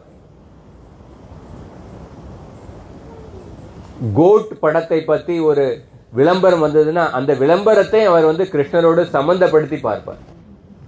எந்த சூழ்நிலை இருந்தாலும் அதை கிருஷ்ணரோடு சம்பந்தப்படுத்தி பார்ப்பார். அதுதான் ஒரு உத்தம அதிகாரி பக்தருடைய ஒரு குணம். பிரபுபாத் ஒரு முறை விமானத்துல போயிட்டு இருந்தார். அப்ப பிரபுபாத திடீர்னு சிரிச்சிட்டு இருந்தார். அந்த பக்தர் ஏன் பிரபுபாத சிரிக்கிறார் அப்படின்னு பார்க்கும்போது, பிரபுபாதர் ஒரு விமானத்துல சார்லி சாப்ளின் படம் ஓடிட்டு இருந்தது. அதை பார்த்து அவர் சிரிச்சார். அந்த பக்தர் கேட்டார். அவர் கொஞ்சம் ஆச்சரியப்பட்டு, பிரபுபாத நீங்க சினிமா பாக்குறீங்க, நம்ம பக்தர்கள்லாம் சினிமா பார்க்கலாமா அப்படின்னு அவர் கேட்டார். பிரபுபாதர் சொன்னார், இந்த மாதிரி சார்லி சாப்ளின் கிட்ட ஒரு நகைச்சுவை திறமை இருக்கின்றது. அந்த நகைச்சுவை திறமை கிருஷ்ணரிடத்திலிருந்து வந்திருக்கின்றது. கிருஷ்ணர் தான் இந்த நகைச்சுவை திறமைக்கான ஆதி மூலம் அப்படின்னு சொன்னார். அப்ப பிரபுபாதர் அந்த நகைச்சுவை காட்சியை பார்க்கும் பொழுது அவர் கிருஷ்ணரோட சம்பந்தப்படுத்தி பார்த்தார். அப்படிப்பட்ட உத்தம அதிகாரி பக்தர்களிலேயே மிக உயர்ந்தவர் யாருன்னா ஸ்ரீமதி ராதாராணி. அதைத்தான் தேவி கிருஷ்ணமயி அப்படின்னு சொல்லப்பட்டுள்ளது. இந்த ராதா கிருஷ்ண லீலைகளை பத்தி பார்க்கும் பொழுது, லீலைகளை பத்தி பல கதைகள் இருக்கு. ஆனா அந்த லீலைகளை பத்தி பார்க்கறதுக்கு முன்னாடி நம்ம ஸ்ரீமதி ராதாராணியினுடைய இந்த உயர்ந்த குணம் கிருஷ்ணமயி அப்படிங்கிற இந்த குணத்தை பத்தி நம்ம தெரிந்து கொள்ளணும். ஏன்னா இது நம்மளுடைய வாழ்க்கையில நம்மளுடைய வாழ்க்கையில முன்னேறுவதற்கு ஒரு உயர்ந்த விஷயம். ஸ்ரீல பிரபுபாதர் அமெரிக்காவில் தன்னுடைய குருவினுடைய ஆணையை கடைபிடிப்பதற்காக அமெரிக்காவில் பிரச்சாரத்துக்காக போனார். அவருக்கு முன்னாடியும் கூட பல பேர் பிரச்சாரம் செய்யறதுக்காக மேற்கத்திய நாட்டுக்கு போயிருந்தனர். ஆனா யாரும் அந்த பிரச்சாரத்துல யாருக்கும் வெற்றி கிடைக்கவில்லை. ஆனா ஸ்ரீல பிரபுபாதர் அவருக்கு மட்டும் ஏன் வெற்றி கிடைத்தது? ஏன்னா அமெரிக்காவில் அவர் பிரச்சாரம் செய்ய ஆரம்பிச்ச அங்க இருக்கிற நபர்கள் வேறு கலாச்சாரத்திலிருந்து வந்திருந்தார்கள். பிரபுபாதருக்கு கூட அந்த அமெரிக்கன் அவர் பெங்காலி ஆக்சென்ட்ல பேசுவாரு. அதை கூட அவங்களுக்கு சரியா புரிஞ்சுக்க முடியல. வேறு கலாச்சாரத்திலிருந்து வந்திருந்தாங்க. வேறு மொழி மற்றும் பல தவறான பழக்க வழக்கங்களுக்கு அடிமையாக இருந்தாங்க. தர்மம், ராமர், கிருஷ்ணர், இந்த மாதிரி சனாதன தர்மத்தோடு சம்பந்தப்பட்ட எந்த வார்த்தைகளுக்கு அவர்களுக்கு அறிமுகம் கூட இல்லை. அப்படிப்பட்ட நபர்களுக்கு பிரபுபாதர் பிரச்சாரம் செய்ய வேண்டிய ஒரு சூழ்நிலை இருந்தது. அப்படிப்பட்ட நபர்களுக்கு பிரச்சாரம் செய்யும் போது பிரபுபாதர் எப்படி வெற்றி அடைந்தார்? பிரபுபாதர்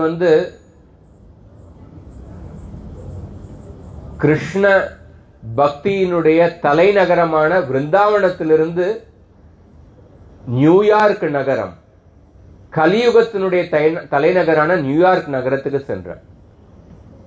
அந்த நியூயார்க் நகரத்திலையும் அமெரிக்க சமுதாயத்தினாலேயும் நிராகரிக்கப்பட்ட, கைவிடப்பட்ட அந்த ஹிப்பிகளுக்கு பிரச்சாரம் செய்ய போனார். அவங்களுக்கு பிரச்சாரம் செய்யறதுல பிரபுபாதர் எப்படி வெற்றி அடைந்தார்? பொதுவாக ஒரு பிராமணருடைய ஒரு குணம் என்ன சொல்லப்பட்டிருக்குன்னா, அவர் தூய்மையை கடைபிடிப்பார். ஒரு அசுத்தமான இடத்துல ஒரு பிராமணர் இருந்தார்னா ரெண்டுல ஏதாவது ஒரு விஷயம் நடக்கும். அவர் அந்த இடத்தை விட்டு போயிடுவார், அல்லது அந்த அசுத்தத்தை அவர் சுத்தப்படுத்துவார். அவரால் ஒரு அசுத்தத்தை சகித்து கொண்டு இருக்க முடியாது. அது ஒரு உண்மையான பிராமணருடைய ஒரு ஒரு அடையாளம். அந்த இடத்தை விட்டு அவர் போயிடுவார், அல்லது அந்த அசுத்தமான இடத்தை சுத்தம் பண்ணுவார். சில பக்திதான் சரஸ்வதி தாக்கூருடைய சில சிஷ்யர்கள் சொன்னாங்க, என்னால மேற்கத்திய நாட்டில் போய் பிரச்சாரம் செய்ய முடியாது. ஏன்னா அந்த நாட்டில் உள்ள மக்களினுடைய அசுத்தமான பழக்க வழக்கங்களை அதை எங்களால சகித்து கொண்டு இருக்க முடியாது, அது சகித்துக் கொள்வது ரொம்ப கஷ்டம் அப்படின்னு பல பேர் சொன்னாங்க. ஆனா பிரபுபாதர் விருந்தாவனத்தில் உள்ள அவ்வளவு ஒரு உயர்ந்த சன்னியாசி. அவர் நியூயார்க் நகரத்துக்கு போறார். பிரபுபாதர் ஒரு தடவை சின்ன குழந்தையாக இருக்கும் பொழுது அவருக்கு டைபாய்டு நோய், காய்ச்சல் வந்தது. அப்ப ஒரு டாக்டர் என்ன சொன்னாருன்னா, இதுக்கு மருந்து இவருக்கு கோழியினுடைய சூப் கொடுக்கணும் அப்படின்னு ஒரு டாக்டர் சொன்னார். அப்ப மருந்தாக அந்த சூப்பை கொண்டு வரும் பொழுது அந்த சின்ன குழந்தையா இருக்கும் பொழுது அந்த சூப்பையே அவர் குடிக்கல. அவர் வாந்தி எடுத்துட்டார். அவருக்கு கோழியினுடைய சூப் இது எதுவுமே தெரியாது. அப்படி இருந்தால் அந்த குழந்தையாக இருக்கும் பொழுதே கூட அவருடைய மன தூய்மை அவ்வளவு உயர்ந்ததாக இருந்தது. அந்த கோழியினுடைய சூப்பையே அவர் குடிக்கல, அதை வாந்தி எடுத்துட்டார்.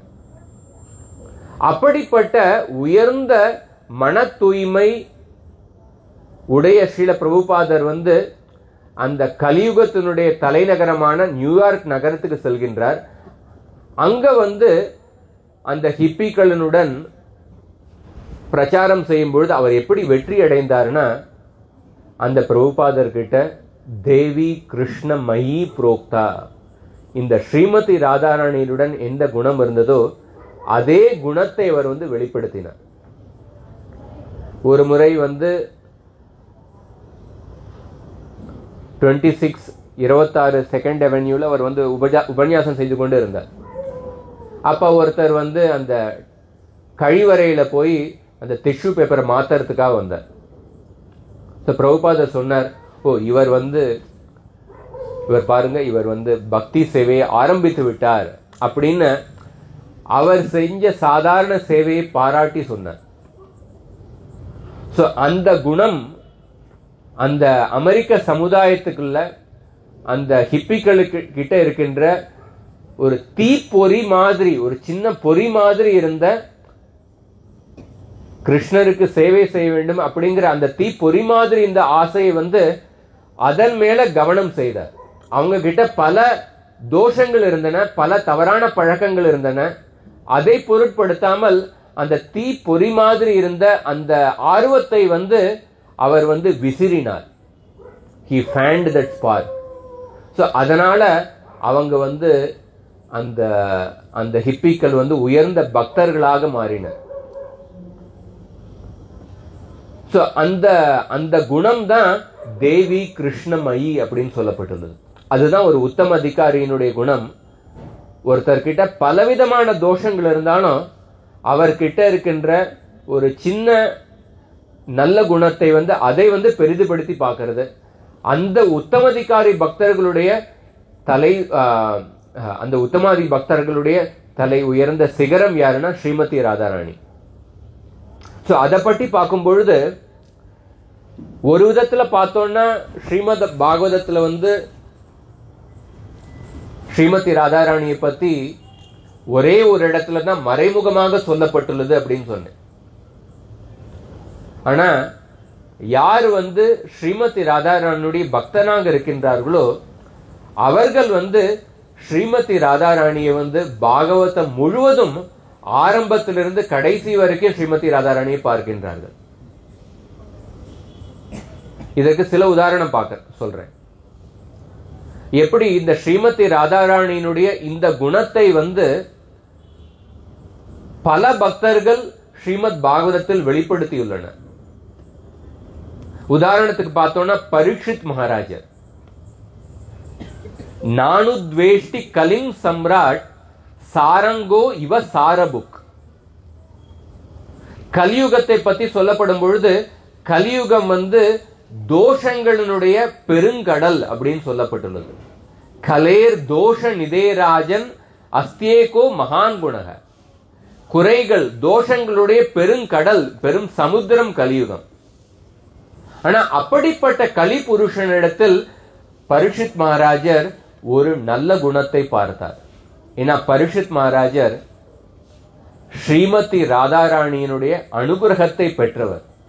அதனால அந்த தோஷங்களுடைய சமுத்திரமான கலியுகத்திலேயும் அவர் நல்ல குணத்தை பார்த்தார். கலியுகத்தில் இருக்கின்ற நல்ல குணம் என்னன்னா ஹரிநாம சங்கீர்த்தனத்தை பார்த்தார். அப்படி பார்க்கும் பொழுது பரீட்சித் மகாராஜரும் ஸ்ரீமதி ராதாராணியின் அனுகிரகத்தை பெற்றுள்ளார்.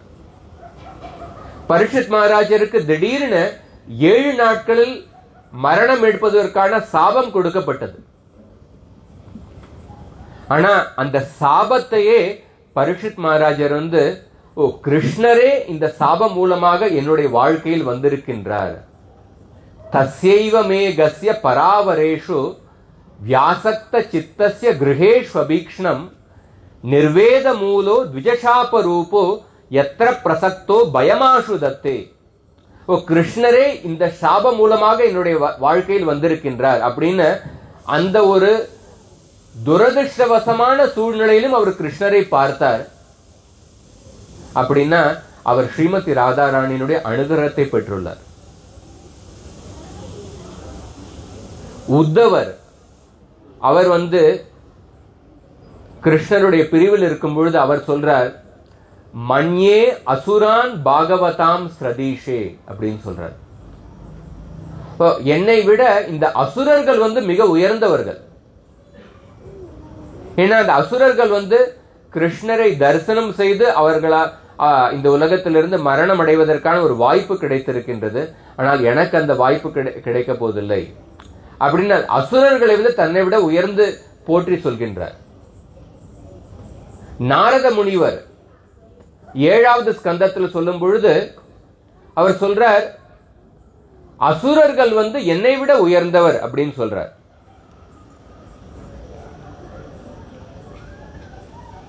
யதா வைரானுபந்தேன மர்த்தியஸ்தன் மயதாமியாத் நததா பக்தி யோகேன இதிமே நிச்சிதா மதி. ஏன்னா இந்த அசுரர்கள் கிட்ட கிருஷ்ணருடைய நினைவில் அவர்கள் மூழ்கி இருக்கின்றார்கள். ஆனா ஒரு ஆக்கப்பூர்வம் அனுகூலமான பாவனையுடன் கிடையாது, பிரதிகூலமான பாவனையில் ஆனா மூழ்கி இருக்கின்றார்கள். கிருஷ்ணரை தன்னுடைய எதிரி என்று நினைத்துக் கொண்டிருக்கின்றார்கள், அல்லது கிருஷ்ணரை கம்சர் கிருஷ்ணர் மேல பயப்பட்டு கொண்டே இருக்கின்றார். ஆனா அந்த கிருஷ்ணருடைய நினைவில் மூழ்கி இருக்கின்றார்கள். ஆனா எனக்கு அந்த மாதிரியான கிருஷ்ணர் மேல என்னுடைய மனதுல அப்படிப்பட்ட ஒரு ஆழ்ந்த சிந்தனை இல்லையே. I don't have that kind of absorption. So என்னை விட உயர்ந்தவர்கள் இந்த அசுரர்கள் அப்படின்னு சொல்றார். சோ அந்த குணம் தான் தேவி கிருஷ்ணமயி புரோக்தா.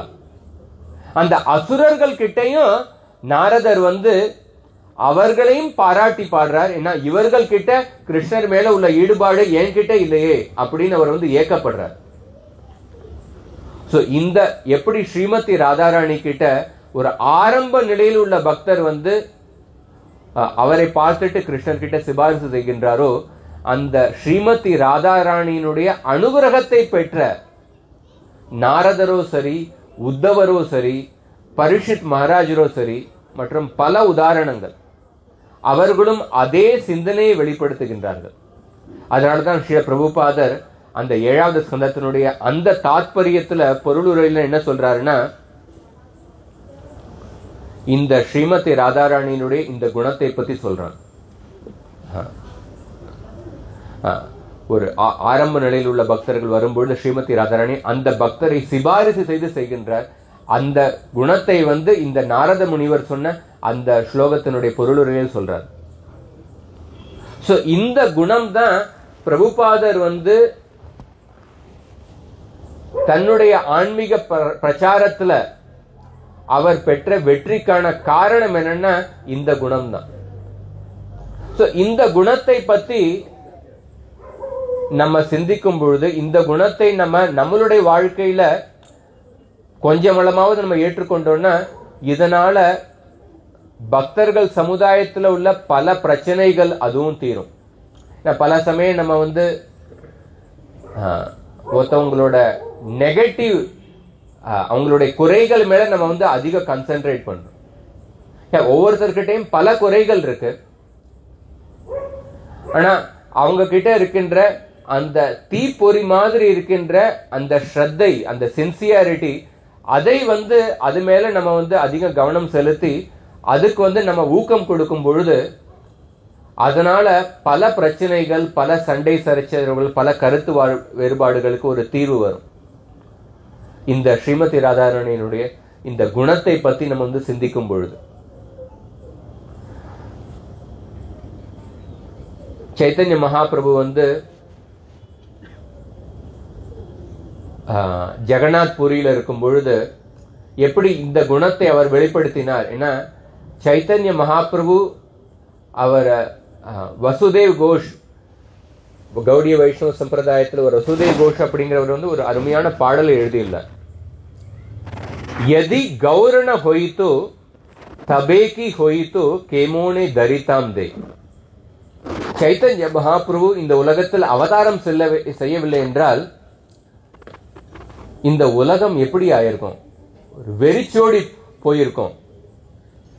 ராதார மகிமா பிரேம ரச சீமா ஜகத்தே ஜானாதோ கே. சைத்தன்ய மகாபிரபு இந்த உலகத்தில் அவதாரம் செய்யவில்லை என்றால் இந்த உலகத்துல ஸ்ரீமதி ராதாராணியினுடைய பெருமை எப்படி மக்களுக்கு தெரிய வந்திருக்கும்?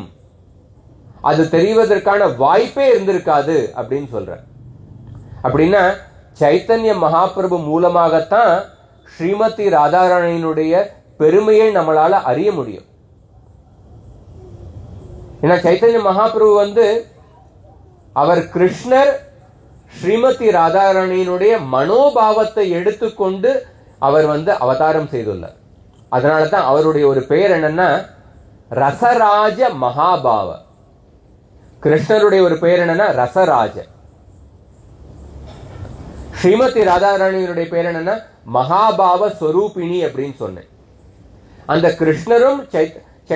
கிருஷ்ணரும் ஸ்ரீமதி ராதாராணியினுடைய சேர்ந்த ரூபம் யாருன்னா சைத்தன்ய மகாபிரபு. அதனாலதான் அவருடைய பேர் என்னன்னா ரசராஜ மகாபாவர்.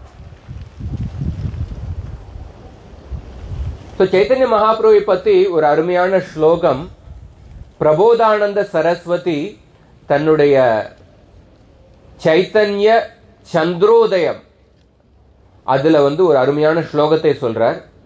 அந்த ஸ்லோகத்தை ஒரு தடவை சொல்றேன்.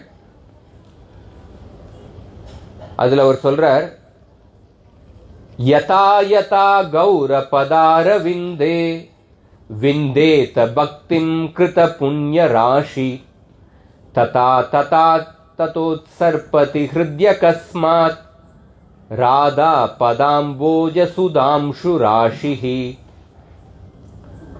ஒருத்தர் எந்த அளவுக்கு சைத்தன்ய மகாபிரபுவினுடைய திருவடிகளுக்கு சேவை செய்கின்றாரோ அந்த அளவுக்கு அவருக்கு ஸ்ரீமதி ராதாராணியின் மேல ஒரு இயற்கையான அன்பு உருவாகும். எந்த அளவுக்கு சைத்தன்ய மகாபிரபுவினுடைய திருவடிகளுக்கு சேவை செய்கின்றாரோ அந்த அளவுக்கு ஸ்ரீமதி ராதாராணியின் மேல ஒரு அன்பு உருவாகும். ஸ்ரீமதி ராதாராணியுடைய மகிமையை அவரால் புரிந்து கொள்ள முடியும். அப்ப சைத்தன்ய மகாபிரபுவுக்கு எப்படி சேவை செய்வது அப்படின்னு பார்த்தோம்னா, சைத்தன்ய மகாபிரபு இந்த உலகத்தில் எதற்காக அவதாரம் செய்தார் அதை நம்ம புரிந்து கொள்ளணும்.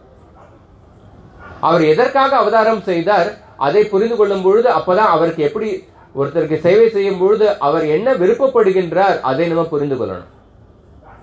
அதை புரிந்து கொள்ளும் பொழுதுதான் அவருக்கு எப்படி சேவை செய்ய முடியும் அப்படிங்கறத நம்ம தெரிஞ்சுக்கலாம். சைத்தன்ய மகாபிரபு இந்த உலகத்துல முக்கியமாக 2 காரணங்களுக்காக அவதாரம் செய்தார். முதல் காரணம் என்னன்னா,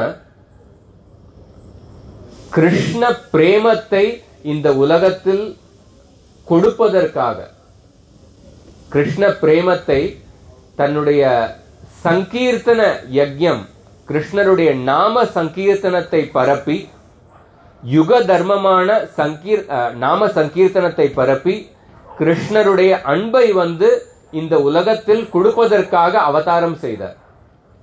இது சைத்தன்ய மகாபிரபு அவதாரம் செய்யறதுக்கான வெளிப்படையான காரணம், எக்ஸ்டர்னல் ரீசன் அப்படின்னு சொல்றோம். ஆனா சைத்தன்ய மகாபிரபு அவதாரம் செய்யறதுக்கான ஒரு அந்தரங்கமான ஒரு ரகசியமான காரணமும் இருக்கின்றது.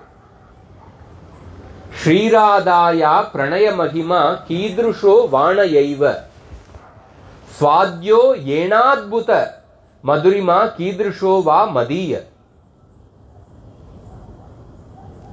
இந்த ரகசியமான காரணம் என்னன்னா, ஸ்ரீமதி ராதாராணி கிருஷ்ணருடைய பிரிவில் எப்படிப்பட்ட உணர்வுகளை அவர் அனுபவித்துக் கொண்டிருந்தார், அதே உணர்வுகளை சைத்தன்ய மகாபிரபு அனுபவிக்க விரும்பினார். அதனால ஸ்ரீமதி ராதாராணியினுடைய அன்பினுடைய மகிமையை அவர் புரிந்து கொள்ள விரும்பினார். ஸ்ரீமதி ராதாராணி கிருஷ்ணருக்கு சேவை செய்யும் பொழுது எந்த மாதிரியான ஆனந்தத்தை அவர் அனுபவித்தார், அந்த ஆனந்தத்தை அவர் அனுபவிக்க விரும்பினார், கிருஷ்ணர் அனுபவிக்க விரும்பினார். கிருஷ்ணர் நினைச்சார், ஸ்ரீமதி ராதாராணி என்கிட்ட எப்படிப்பட்ட குணங்கள் இருக்கின்றன, அந்த குணங்களால ஸ்ரீமதி ராதாராணி கவர்ந்தப்பட்டு எனக்கு சேவை செய்கின்றாரே, என்கிட்ட எப்படிப்பட்ட குணங்கள் இருக்கின்றது அதை நான் புரிந்து கொள்ள விரும்புகின்றேன். அதற்காக கிருஷ்ணர் சைத்தன்ய மகாபிரபுவினுடைய ரூபத்தில் அவதாரம் செய்தார். குறிப்பாக ஆச்சாரியர்கள் சொல்றாங்க, கிருஷ்ணர் எப்படி ஸ்ரீமதி ராதாராணி கிருஷ்ணருடைய பிரிவில் எந்தெந்த உணர்வுகளை அனுபவித்துக் கொண்டு இருந்தாங்க.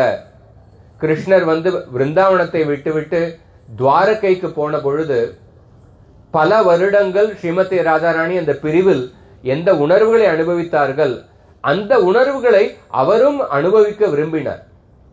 அதனால கிருஷ்ணர் சைத்தன்ய மகாபிரபுவினுடைய ரூபத்தை எடுத்துக்கொண்டு அவதாரம் செய்தார். அப்ப இது அந்தரங்கமான காரணம்.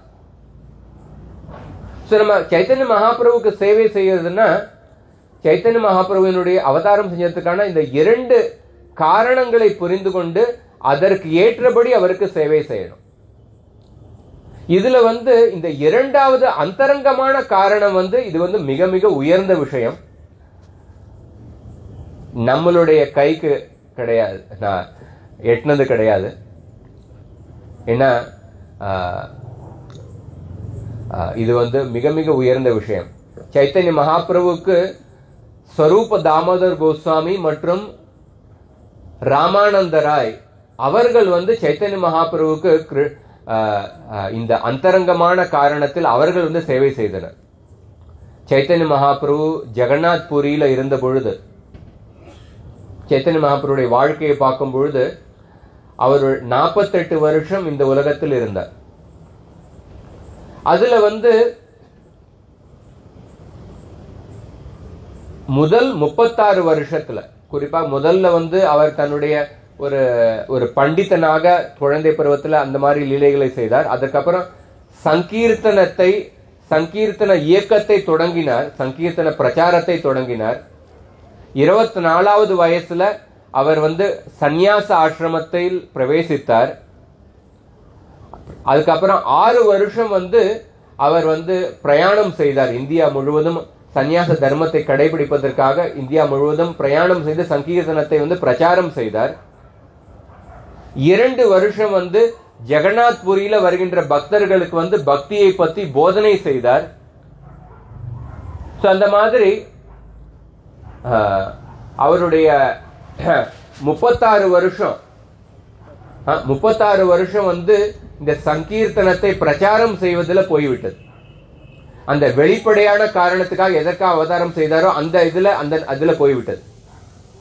அவர் 36வது வயசுல இருக்கும் பொழுது அத்வைத ஆச்சாரியர் அவருக்கு ஒரு சின்ன ஒரு கடிதாசியை ஒரு மறைமுகமாக ஒரு 2 வாக்கியத்தை அனுப்பினார். அதுல எந்த கடிதாசியில் எழுதியிருந்தார், இந்த மார்க்கெட்ல அரிசி வாங்கறதுக்கு யாருமே இல்ல, எல்லாருக்கும் அரிசி விற்கப்பட்டு விட்டது, இனிமேல் இந்த மார்க்கெட்ல அரிசி வாங்கறதுக்கு யாருமே இல்ல அப்படின்னு ஒரு புதிராட்டம் ஒரு வாக்கியத்தை அனுப்பினார். ஏன்னா அத்வைத ஆச்சாரியர் தான் சைத்தன்ய மகாபிரபு இந்த உலகத்துல அவதாரம் செய்ய வச்சார். அந்த அத்வைத ஆச்சாரியர் சைத்தன்ய மகாபிரபு கிட்ட மறைமுகமா என்ன சொன்னாருன்னா, நீங்கள் இந்த உலகத்துல இந்த சங்கீர்த்தனத்தை, கிருஷ்ண பிரேமத்தை பிரச்சாரம் செய்யறதுக்காக அவதாரம் செய்துள்ளீர்கள். இப்ப அந்த கிருஷ்ண பிரேமம் எல்லோருக்கும் பிரச்சாரம் செய்யப்பட்டு விட்டது, எல்லோரும் அதை பெற்று விட்டார்கள், அதை வாங்கறதுக்கு இன்னும் யாருமே இல்ல, எல்லோரும் பெற்று விட்டார்கள் அப்படின்னு அதை மறைமுகமாக சொன்னார். அதன் மூலமாக அவருக்கு ஞாபகப்படுத்தினார், இப்ப இந்த உலகத்துல நீங்க எந்த அந்தரங்கமான காரணத்துக்காக நீங்க அவதாரம் செய்துள்ளீர்களோ அந்த அந்தரங்கமான காரணத்தை அதை நீங்க அனுபவிக்க வேண்டும். அந்த காரணத்தை, எந்த அந்தரங்கமான காரணத்துக்காக எதுக்கு அவதாரம் செய்கிறீர்களோ அந்த ஸ்ரீமதி ராதாராணியினுடைய உணர்வுகளை நீங்க அனுபவிக்க விரும்புகின்றீர்களோ அதற்கான சமயம் வந்துவிட்டது, அதை மறைமுகமாக சொன்னார். அதனால்தான் சைத்தன்ய மகாபிரபுவினுடைய கடைசி 12 வருஷத்துல அவர் இந்த அந்தரங்கமான காரணம் எதற்காக அவதாரம் செஞ்சாரோ அதை எப்படி அந்த ஸ்ரீமதி ராதாராணி எந்த கிருஷ்ணருடைய பிரிவுல எந்த உணர்வுகளை அனுபவித்தாரோ அதே உணர்வுகளை சைத்தன்ய மகாபிரபு அனுபவித்தார். அந்த சைத்தன்ய மகாபிரபு இருந்த இடத்துக்கு பெயர் என்னன்னா, ஜெகநாத் புரியில் அந்த இடத்துக்கு பெயர் என்னன்னா கம்பீரா அப்படின்னு சொல்லப்பட்டுள்ளது. அந்த கம்பீரா அப்படிங்கிற அந்த வார்த்தை, அந்த கம்பீரா அப்படிங்கிற வார்த்தையினுடைய அர்த்தம் என்னன்னா,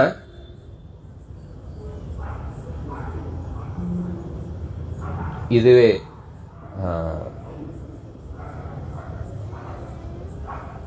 இந்த கம்பீரா அப்படிங்கிற வார்த்தையினுடைய அர்த்தம் என்னன்னா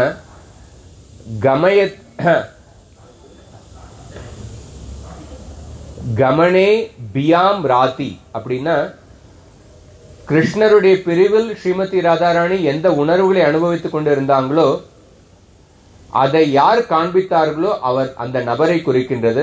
அந்த கம்பீரா அப்படிங்கிற வார்த்தைக்கு அர்த்தமே ஸ்ரீமதி ராதாராணி அப்படின்னு சொல்லப்பட்டது. ஸோ அந்த அந்தரங்கமான விஷயத்துல நம்மை போன்ற நம்மளாம் ஆரம்ப நிலையில் உள்ள பக்தர்கள் அதை சைத்தன்ய மகாபிரபுக்கு நம்மளால சேவை செய்யறது ரொம்ப கஷ்டம். ஆனா சைத்தன்ய மகாபிரபு இந்த உலகத்துல எந்த வெளிப்படையான காரணத்துக்காக அவதாரம் செஞ்சார், அந்த காரணத்துல நம்ம எல்லோரும் பங்கேற்கலாம். எந்த அளவுக்கு அந்த காரணத்துல அதுல சைத்தன்ய மகாபிரபுக்கு நம்ம எந்த அளவுக்கு நம்ம சேவை செய்யறோமோ அந்த அளவுக்கு நம்ம ஸ்ரீமதி ராதாராணியினுடைய கருணையை பெற முடியும். ஸ்ரீமதி ராதாராணியினுடைய பத்தி நம்ம புரிந்து கொள்ளலாம். அந்த வெளிப்படையான காரணம் என்னன்னா, சைத்தன்ய மகாபிரபு இந்த உலகத்தில் கிருஷ்ணருடைய அன்பை கொடுப்பதற்காக அவதாரம் செஞ்சார். நான் இப்ப என்ன கேள்வி எழலாம்னா, நம்ம கிட்ட கிருஷ்ணருடைய அன்பு இல்லையே, நம்ம எல்லோரும் பார்த்தோம்னா நம்ம சாதனா பக்தியை பயிற்சி செஞ்சு கொண்டு இருக்கின்றோம். நம்ம கிட்ட பல அனர்த்தங்கள், பல தோஷங்கள் இதெல்லாம் இருக்கு. நம்ம கிட்ட இருந்தா தானே ஒரு விஷயத்தை கொடுக்க முடியும். நம்ம கிட்ட கிருஷ்ணருடைய அன்பே இல்லையே, அப்படி இருக்கும்போது நம்ம எப்படி கிருஷ்ணருடைய அன்பை மற்றவங்களுக்கு கொடுக்க முடியும் அப்படின்னு ஒரு இயற்கையான கேள்வி எழலாம். நம்ம கிட்ட கிருஷ்ணருடைய அன்பு இல்லைன்னாலும் யாருக்கிட்ட கிருஷ்ணருடைய அன்பு இருக்கின்றதோ அவர்களுக்கு நம்ம உதவி செய்யலாம், அவர்களுக்கு நம்ம சேவை செய்யலாம். அப்படின்னா அது யாருன்னா ஸ்ரீல பிரபுபாதர். ஸ்ரீல பிரபுபாதர் அவர் கிருஷ்ணருடைய அன்பை இந்த உலகத்துல கொடுக்கறதுக்காக இந்த கிருஷ்ண பக்தி இயக்கத்தை ஸ்தாபனம் செய்தார். அந்த ஸ்ரீல பிரபுபாதர் கொடுத்த அந்த இயக்கத்தில் நம்ம சேவை செய்யும் பொழுது அதன் மூலமாக நம்ம சைத்தன்ய மகாபிரபு எந்த நோக்கத்திற்காக இந்த உலகத்தில் அவதாரம் செய்தாரோ அந்த அவருடைய அதே நோக்கத்தில் நம்ம சேவை செய்யறதுக்கான ஒரு வாய்ப்பு கிடைக்கின்றது. அப்படி செய்யும் பொழுது நம்ம எந்த அளவுக்கு சைத்தன்ய மகாபிரபு சேவை செய்கின்றோமோ அதன் மூலமாக நம்ம ஸ்ரீமதி ராதாராணியினுடைய அனுகிரகத்தை பெற முடியும். ஸோ அந்த மாதிரி 5-10 நிமிஷத்தில் முடிச்சுக்கிட்டேன். லாஸ்ட் கடைசி பல கருத்துக்கள் இருக்கு, நான் சில இதோட முடிக்கிறேன். இந்த மாதிரி சைத்தன்ய மகாபிரபு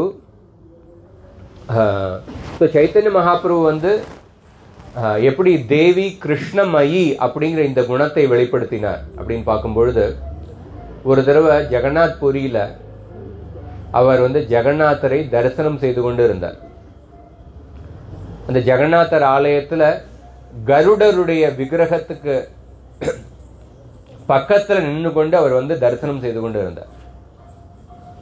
அப்ப அந்த ஒரிசா மாநிலத்தில் உள்ள ஒரு வயதான மூதாட்டி அங்க வந்தாங்க. அவங்க ஜெகநாதருடைய தரிசனத்தை பெற விரும்பினார்கள். அந்த ஆர்வத்துல யார் பக்கத்தில் நின்றுட்டு இருக்காங்க அப்படின்னு பார்க்காம சைத்தன்ய மகாபிரபுவினுடைய தோல் மேல ஏறிட்டாங்க. ஒரு காலை சைத்தன்ய மகாபிரபுனுடைய தோல் மேல வச்சாங்க, இன்னொரு காலை அந்த கருடருடைய விக்கிரகத்தின் மேல வச்சாங்க. அதை பார்த்துட்டு சைத்தன்ய மகாபிரபுனுடைய சேவகன் கோவிந்தர் உடனே அந்த வயதான மூதாட்டியை நீங்க உங்களுடைய காலை எங்க வச்சிட்டு இருக்கீங்கன்னு பாத்தீங்களா அப்படின்னு சொல்லி அந்த வயதான மூதாட்டியை திட்டி உடனே அவங்கள கீழே இறங்க வைக்கிறாங்க. ஆனா சைத்தன்ய மகாபிரபு கோவிந்தர் அந்த மூதாட்டியை கண்டிச்சதை பார்த்துட்டு சைத்தன்ய மகாபிரபு சொல்றார், நீ ஒரு ஆதிவாசி மாதிரி நீ நடந்து கொண்டிருக்கின்றாய். ஆதிவாசியை பத்தி நாங்க எதுவும் தப்பா சொல்ல. அவர் என்ன சொல்றாரு, நீங்க ஒரு நாகரிகம் தெரியாத, ஒரு கலாச்சாரம் தெரியாத, ஒரு நாகரிகம் தெரியாத ஒரு அநாகரிகமா நீ நடந்து கொண்டிருக்கின்றாய் அப்படின்னு கோவிந்தரை அவர் கண்டிக்கின்றார். இந்த மூதாட்டி கிட்ட ஜெகநாதரை தரிசனம் பண்றதுக்கான எவ்வளவு ஆர்வம் இருக்கின்றதோ அந்த ஆர்வத்துல ஒரு சின்ன பகுதியாவது என்னுடைய வாழ்க்கையில வந்ததுன்னா அதுவே என்னுடைய வாழ்க்கையில ஒரு மிக உயர்ந்த வெற்றி அப்படி நான் கருதுவேன். இவங்க கிட்ட இருக்கின்ற ஒரு துளி ஆர்வம் கூட இல்லையே அப்படின்னு சைத்தன்ய மகாபிரபு அந்த மூதாட்டியினுடைய ஆர்வத்தை பாராட்டி பேசுறார். இந்த குணம்தான் தேவி கிருஷ்ணமயி புரோக்தா. இந்த குணம்தான் ஸ்ரீமத் பாகவதத்துல சிவபெருமானோ சரி, நாரத முனிவரோ சரி, உத்தவரோ சரி, பரீட்சித் மகாராஜரோ சரி, ஸ்ரீல பிரபுபாதரோ சரி, இந்த குணத்தை தான் அவர்கள் வெளிப்படுத்தினார்கள். இந்த குணம்தான் ஸ்ரீல பிரபுபாதருடைய பிரச்சாரத்துக்கான ஒரு வெற்றியினுடைய காரணம். ஒரு தடவை சைத்தன்ய மகாபிரபு ஸ்ரீரங்கத்தில் இருந்த பொழுது சைத்தன்ய மகாபிரபு வெங்கட பட்டர் அப்படிங்கிற அந்த பக்தருடைய இருப்பிடத்தில் இருந்தார்.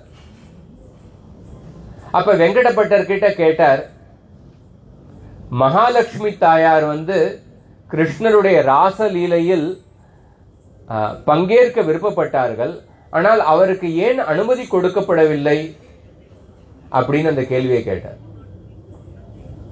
அப்ப வெங்கட பட்டர் பதில் சொன்னார், ஆமி ஜீவ க்ஷுத்ர புத்தி சகஜே அஸ்திர ஈஸ்வரேர லீலா கோட்டி சமுத்திர கம்பீர. அவர் சொல்றார், ஆமி ஜீவ, நான் ஒரு சாதாரண ஜீவாத்மா.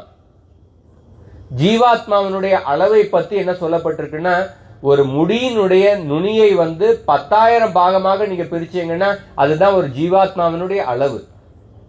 நான் ஒரு சாதாரண ஜீவாத்மா, க்ஷுத்ர புத்தி, என்னுடைய புத்தி நான் ஒரு குறைந்த புத்தியை உடைய ஜீவாத்மா. சகஜே அஸ்திர, நான் என்னுடைய மனது எப்பொழுதும் அலைபாய்ந்து கொண்டே இருக்கின்றது, எந்த விஷயத்திலையும் நிலையாக இருப்பதில்லை. கலியுகத்துல எல்லோருக்கிட்டையும் அட்டென்ஷன் டெபிசிட் டிசார்டர் அப்படின்னு சைக்காலஜில சொல்றாங்க. ஒரு குறிப்பிட்ட விஷயத்துல நம்மளால நிலைத்து ஒரு விஷயத்தை அதுல நெடுநேரம் அந்த விஷயத்துல போக்கஸ் பண்றதுக்கான அந்த திறமை நம்ம இழந்து கொண்டே இருக்கும். சகஜே அஸ்திர, இது என்னுடைய நிலை. ஆனா ஈஸ்வரேர லீலா, கிருஷ்ணருடைய லீலை எப்படிப்பட்டதுன்னா, கோட்டி சமுத்திர கம்பீர, கோடிக்கணக்கான சமுத்திரத்தினுடைய ஆழத்தை உடையது கிருஷ்ணருடைய லீலை. என்னால அப்படிப்பட்ட அந்த ஆழமான சமுத்திரத்தினுடைய அதை எப்படி என்னால் அளக்க முடியும்? அதனால உங்களுடைய கேள்விக்கு பதில் சொல்றது என்னால கஷ்டம், எனக்கு பதில் தெரியாது அப்படின்னு சொன்னார். அப்படி பார்க்கும் பொழுது கிருஷ்ணருக்கும் ஸ்ரீமதி ராதாராணிக்கும் இந்த லீலைகள் மிக மிக உயர்ந்த ஸ்ரீமத் பாகவத்தினுடைய கிளைமேக்ஸ் அப்படின்னு சொல்றோம். நான் சொன்ன இந்த மாதிரி எப்படி ஸ்ரீமத் பாகவத்துடைய கிளைமேக்ஸ். இந்த அப்படிப்பட்ட இது லீலை. இந்த இது ஒரு தடவை பிரபுபாதர் ராதாஷ்டமி சொற்பொழிவு கொடுக்கும் பொழுது அவர் முதல் 95% சொற்பொழிவு கிருஷ்ணரை பத்தி பேசினார். கிருஷ்ணருடைய குணங்களை பத்தி வர்ணனை செஞ்சதுக்கு அப்புறம் கடைசியில் அவர் சொன்னார், இந்த கிருஷ்ணர் ஸ்ரீமதி ராதாராணியினால கவரப்படுகின்றார், ஈர்க்கப்படுகின்றார் அப்படின்னு அவர் சொன்னார். அந்த மாதிரி முதல்ல நம்ம கிருஷ்ணருடைய பெருமைகளை பத்தி தெரிஞ்சுக்கணும். அதுக்கப்புறம் அந்த கிருஷ்ணர் யாரால கவரப்படுகின்றார் அப்படின்னு பார்க்கும்போது அது ஸ்ரீமதி ராதாராணி. அப்படித்தான் ரூப கோஸ்வாமியின் தன்னுடைய பக்தி ரசாமிருத சிந்து அந்த புஸ்தகத்தை ஆரம்பிக்கும் பொழுது தன்னுடைய முதல் ஸ்லோகத்துல கிருஷ்ணருடைய பெருமைகளை பத்தி மிக விரிவாக சொல்றார். விதுர் ஜெயதி அப்படின்னு சொல்றார். அகில ரசாமிருத மூர்த்தி பிரசம்ர ருச்சிருத்த தாரகா பாலி கலித ஷியாமா லலிதோ ராதா பிரயான் விதுர் ஜெயதி. எல்லா பக்தி ரசங்களுடைய இருப்பிடமான கிருஷ்ணர், அந்த கிருஷ்ணர் விதுர் ஜெயதி அப்படின்னா மற்றவர்களுடைய கஷ்டங்களை துன்பங்களை போக்குபவர். மற்றவங்களுடைய துன்பங்களை போக்குவதற்களே மிக உயர்ந்தவர் யாருன்னா கிருஷ்ணர். ஏன்னா அந்த குருக்ஷேத்திரத்தில் உள்ள எதிரிகளுடைய துன்பங்களையும் போக்கி அவர்களுக்கும் கூட வைகுண்டத்தை கொடுத்தார். அந்த கிருஷ்ணர் தன்னுடைய பக்தர்களுக்கு மிக உயர்ந்த ஆனந்தத்தை கொடுக்கின்றார். கோபியர்கள் கிருஷ்ணருடைய தரிசனத்தை பண்ணும் பொழுது அவர்கள் பிரம்மாவை கண்டித்து பேசுகின்றனர். இந்த படைப்பாளி வந்து ஒரு அனுபவமற்ற படைப்பாளி, எங்களை வந்து கிருஷ்ணருடைய தரிசனத்தை இடைவெளி இல்லாமல் எங்களை வந்து தரிசனம் செய்ய விடல. ஏன்னா அவர் வந்து இந்த கண் இமையை வந்து படைத்திருக்கின்றார், புருவத்தை படைத்திருக்கின்றார். அதனால இடைவெளி இல்லாமல் எங்களால கிருஷ்ணரை தரிசனம் செய்ய முடியல. இவர் வந்து ஒரு அனுபவமற்ற படைப்பாளி அப்படின்னு பிரம்மாவே திட்டுறாங்க. அப்படின்னா கிருஷ்ணர் வந்து இந்த கோபியர்களுக்கு மிக உயர்ந்த ஆனந்தத்தை கொடுத்தார். அந்த கிருஷ்ணர் வந்து எல்லா பிரம்மாக்கள், எல்லா சிவன், எல்லா வகையான விஷ்ணுக்கள், எல்லா வகையான லோகபாலர்கள் எல்லாவற்றையும் விட உயர்ந்தவர். அந்த பல எண்ணற்ற லோகபாலர்கள், எண்ணற்ற விஷ்ணுக்கள், எண்ணற்ற பிரம்மா சிவன்கள், அவர்கள் வந்து துவாரகையில கிருஷ்ணருடைய பாத கமங்களை வந்து வணங்குகின்றனர், கிருஷ்ணருக்கு தங்களுடைய பரிசுகளை அர்ப்பணிக்கின்றனர்.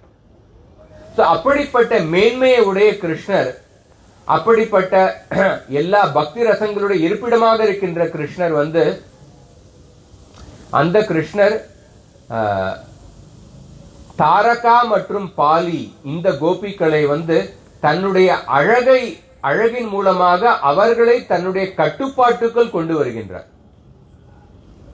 அந்த கிருஷ்ணர் ஷியாமா மற்றும் லலிதாவை தனக்கு சமமான ஒரு ஸ்தானத்தை கொடுத்து அவர்களை அரவணைக்கின்றார். ஆனால் அதே கிருஷ்ணர் வந்து ஸ்ரீமதி ராதாராணியினுடைய அன்பால் ஈர்க்கப்பட்டு அந்த ஸ்ரீமதி ராதாராணிக்கு அடிபணிகின்றார், அவருக்கு சேவை செய்கின்றார் அப்படின்னு சொல்லப்பட்டுள்ளது. ராதா பிரேயான் விதுர் ஜெயதி அப்படின்னு சொல்லப்பட்டுள்ளது. அதனாலதான் ஸ்கந்த புராணத்துல கிருஷ்ணருடைய ஒரு பெயர் என்னன்னா ஆத்மா ராம. ஜிதம் தே ஆத்ம வித்வரிய ஸ்வஸ்தையே ஸ்வஸ்தி ரஸ்துமே. ஆத்மா ராமன்னா தன்னிடத்திலேயே ஒருத்தர் வந்து திருப்தியுடன் சந்தோஷமாக இருப்பவர், தன்னிடத்திலே சந்தோஷமா இருக்கிறது ஆத்மா ராமர். அந்த ஆத்மா ராமர்களிலேயே மிக தலை சிறந்தவர் யாருன்னா ஸ்ரீ கிருஷ்ணர் அப்படின்னு வர்ணனை செய்யப்பட்டுள்ளது. அந்த ஆத்மா ராம அப்படிங்கிற அந்த வார்த்தைக்கு வந்து ஒரு அர்த்தம் எப்படி சொல்லப்பட்டுள்ளதுன்னா, ஆத்மா ராமர்னா தன் ஆத்மாவிலேயே யார் வந்து சந்தோஷமாக இருப்பதோ அவர்தான் ஆத்மா ராமர். நைவ தஸ்ய கிருதேனார்த்தோ நாகிருதேனேக கஷ்டன நச்சாஸ்ய ஸ்வப்னசீலஸ்யு அப்படின்னு 3வது அத்தியாயத்துல பகவத்கீதையிலே வர்ணனை வருது. ஆனா இந்த ஆத்மா ராமத்துக்கு வந்து ஒரு விசேஷமான அர்த்தம் ஸ்கந்த புராணத்தில் எப்படி சொல்லப்பட்டுள்ளதுன்னா, ஆத்மா து ராதிகா தஸ்ய தயைவ ரமணாதசௌ ஆத்மா ராமதயா பிராக்ஞை ப்ரொச்யதே கூட வேதிபிஹி. இதுல என்ன அர்த்தம்னா, ஸ்ரீமதி ராதாராணி கிருஷ்ணருடைய ஆத்மா அப்படின்னு சொல்லப்பட்டுள்ளது. கிருஷ்ணர் அந்த ஸ்ரீமதி ராதாராணியினுடன் தன்னுடைய லீலைகளை செய்வதனால, ஸ்ரீமதி ராதாராணியுடன் அனுபவிப்பதனால, அதனால அவருடைய பெயர் ஆத்மாராமர் அப்படின்னு சொல்லப்பட்டுள்ளது. இந்த மாதிரி ஸ்கந்த புராணத்துல வர்ணனை வருகின்றது. கடைசியா பார்த்தோம்னா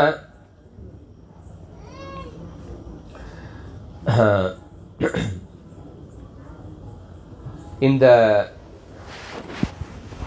ஸ்ரீமதி ராதாராணியினுடைய உணர்வுகள் அது எப்படி, அது வந்து சைத்தன்ய மகாபிரபு கொடுத்த சிக்ஷாஷ்டகம் பிரார்த்தனைகள்ல சொல்லப்பட்டுள்ளது.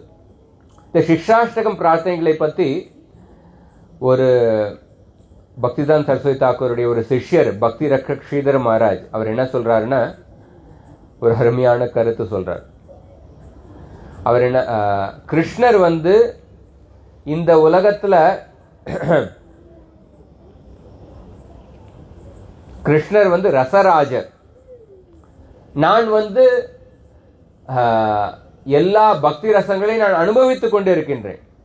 ஆனா ஸ்ரீமதி ராதாராணி வந்து என்னை விட அதிகமாக அவங்க ஆனந்தத்தை அனுபவிக்கின்றார்களே அப்படின்னு நினைத்து கொண்டு கிருஷ்ணர் வந்து அந்த ஸ்ரீமதி ராதாராணிக்குள் அவங்களுடைய மனசுக்குள்ள இருக்கின்ற அந்த அன்பை திருடுவதற்காக கிருஷ்ணர் வந்து அவதாரம் செய்கின்றார். ஒருத்தர் வந்து ஒரு திருடர் வந்து ஒரு விஷயத்தை திருடினதுக்கு அப்புறம் யாரும் என்னை வந்து பார்க்க கூடாது அப்படிங்கிறதுக்காக அவர் வந்து ஒரு இருள் சூழ்ந்த ஒரு இடத்துல வந்து அவர் ஒளிந்து கொள்வார். ஸோ கிருஷ்ணர் வந்து ஸ்ரீமதி ராதாராணியினுடைய உள்ள மனசுல இருக்கின்ற அன்பை திருடத்துக்காக அவதாரம் செய்கின்றார் சைத்தன்ய மகாபிரபுவாக. மற்றவங்க என்னை பார்க்க கூடாது அப்படிங்கிறதுக்காக அவர் கலியுகத்துல வரார். அந்த கலியுகம் வந்து இருள் சூழ்ந்த இடம். ஆனா அந்த அந்த இந்த இருள் சூழ்ந்த இடத்துல அவர் வந்து ஒளிந்து கொண்டு இருக்கின்றார். ஒரு திருடனை வந்து ஒரு இடத்துல ஒளிந்து கொண்டு இருக்கும் பொழுது போலீஸ் வந்து அவரை பிடிக்க வரும் பொழுது அந்த திருடன் வந்து அந்த போலீஸ்ல இருந்து தப்பிக்கிறதுக்காக என்ன பண்ணுவாங்க, தான் திருடின விஷயத்தை வந்து வேற இடத்துல வேற யாருக்காக கொடுக்க ஆரம்பிப்பாங்க. சில பேர் ஊழல் பண்றாங்க, அந்த ஊழல் பண்ண பணத்தை வந்து மற்றவங்க மேல எடுத்து வைப்பாங்க. என்னை வந்து பார்த்தாங்கன்னா என்கிட்ட பணம் இல்லை அப்படின்னு காமிக்கிறது. அந்த மாதிரி சைத்தன்ய மகாபிரபு வந்து என்னை கண்டுபிடிக்க போறாங்க அப்படின்னு நினைச்சு அந்த நான் திருடின அந்த கிருஷ்ண பிரேமத்தை வந்து அதை வந்து மற்றவங்களுக்கு கொடுக்க ஆரம்பிக்கிறார். என்னை யாரும் கண்டுபிடிக்க கூடாது அப்படிங்கிறதுக்காக அந்த கிருஷ்ண பிரேமத்தை வந்து மற்றவங்களுக்கு கொடுக்க ஆரம்பிக்கிறார்.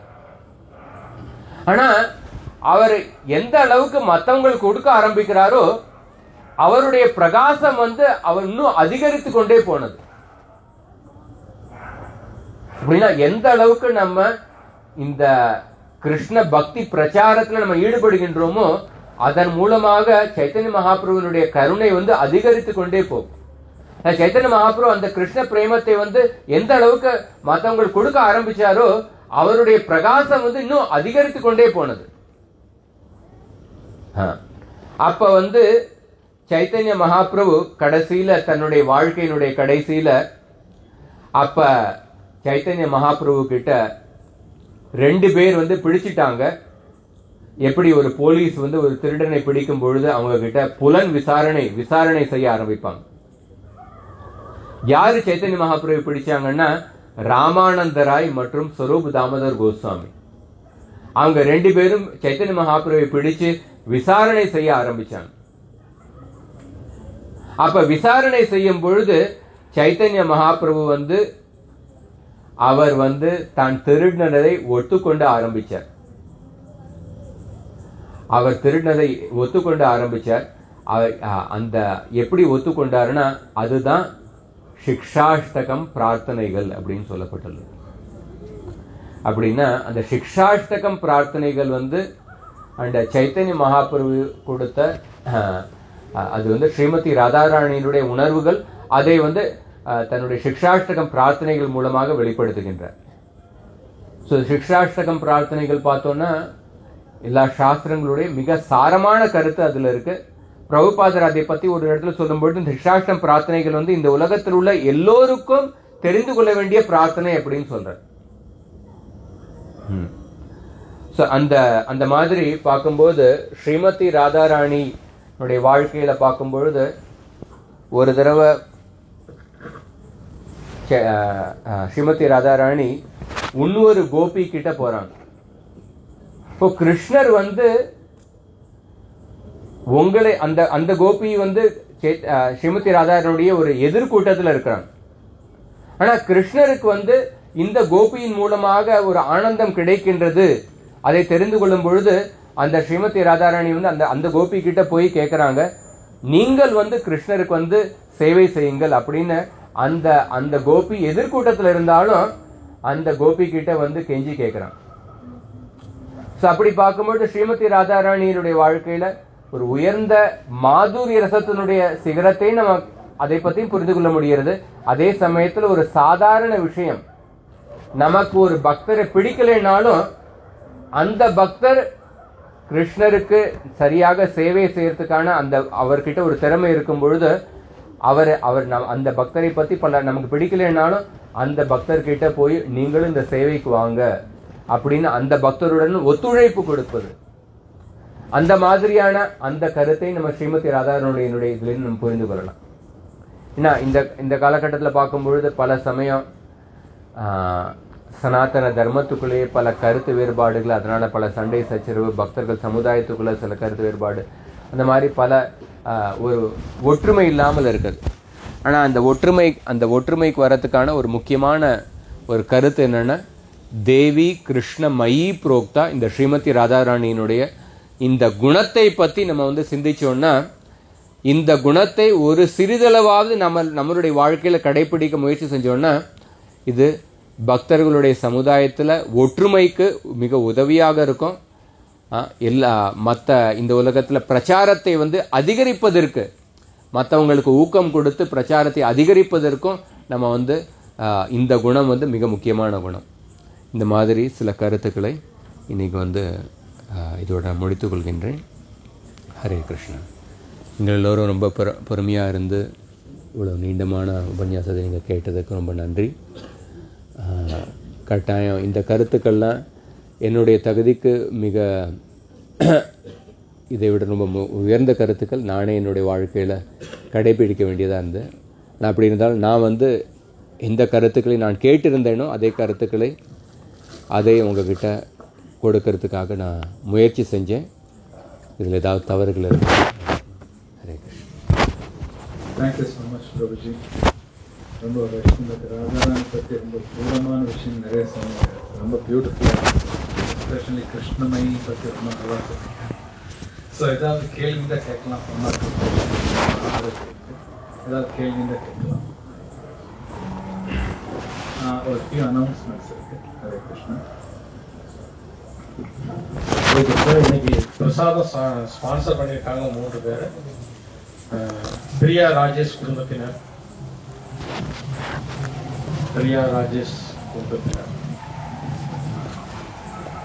தேவி மீனா பிரபு குடும்பத்தினர்.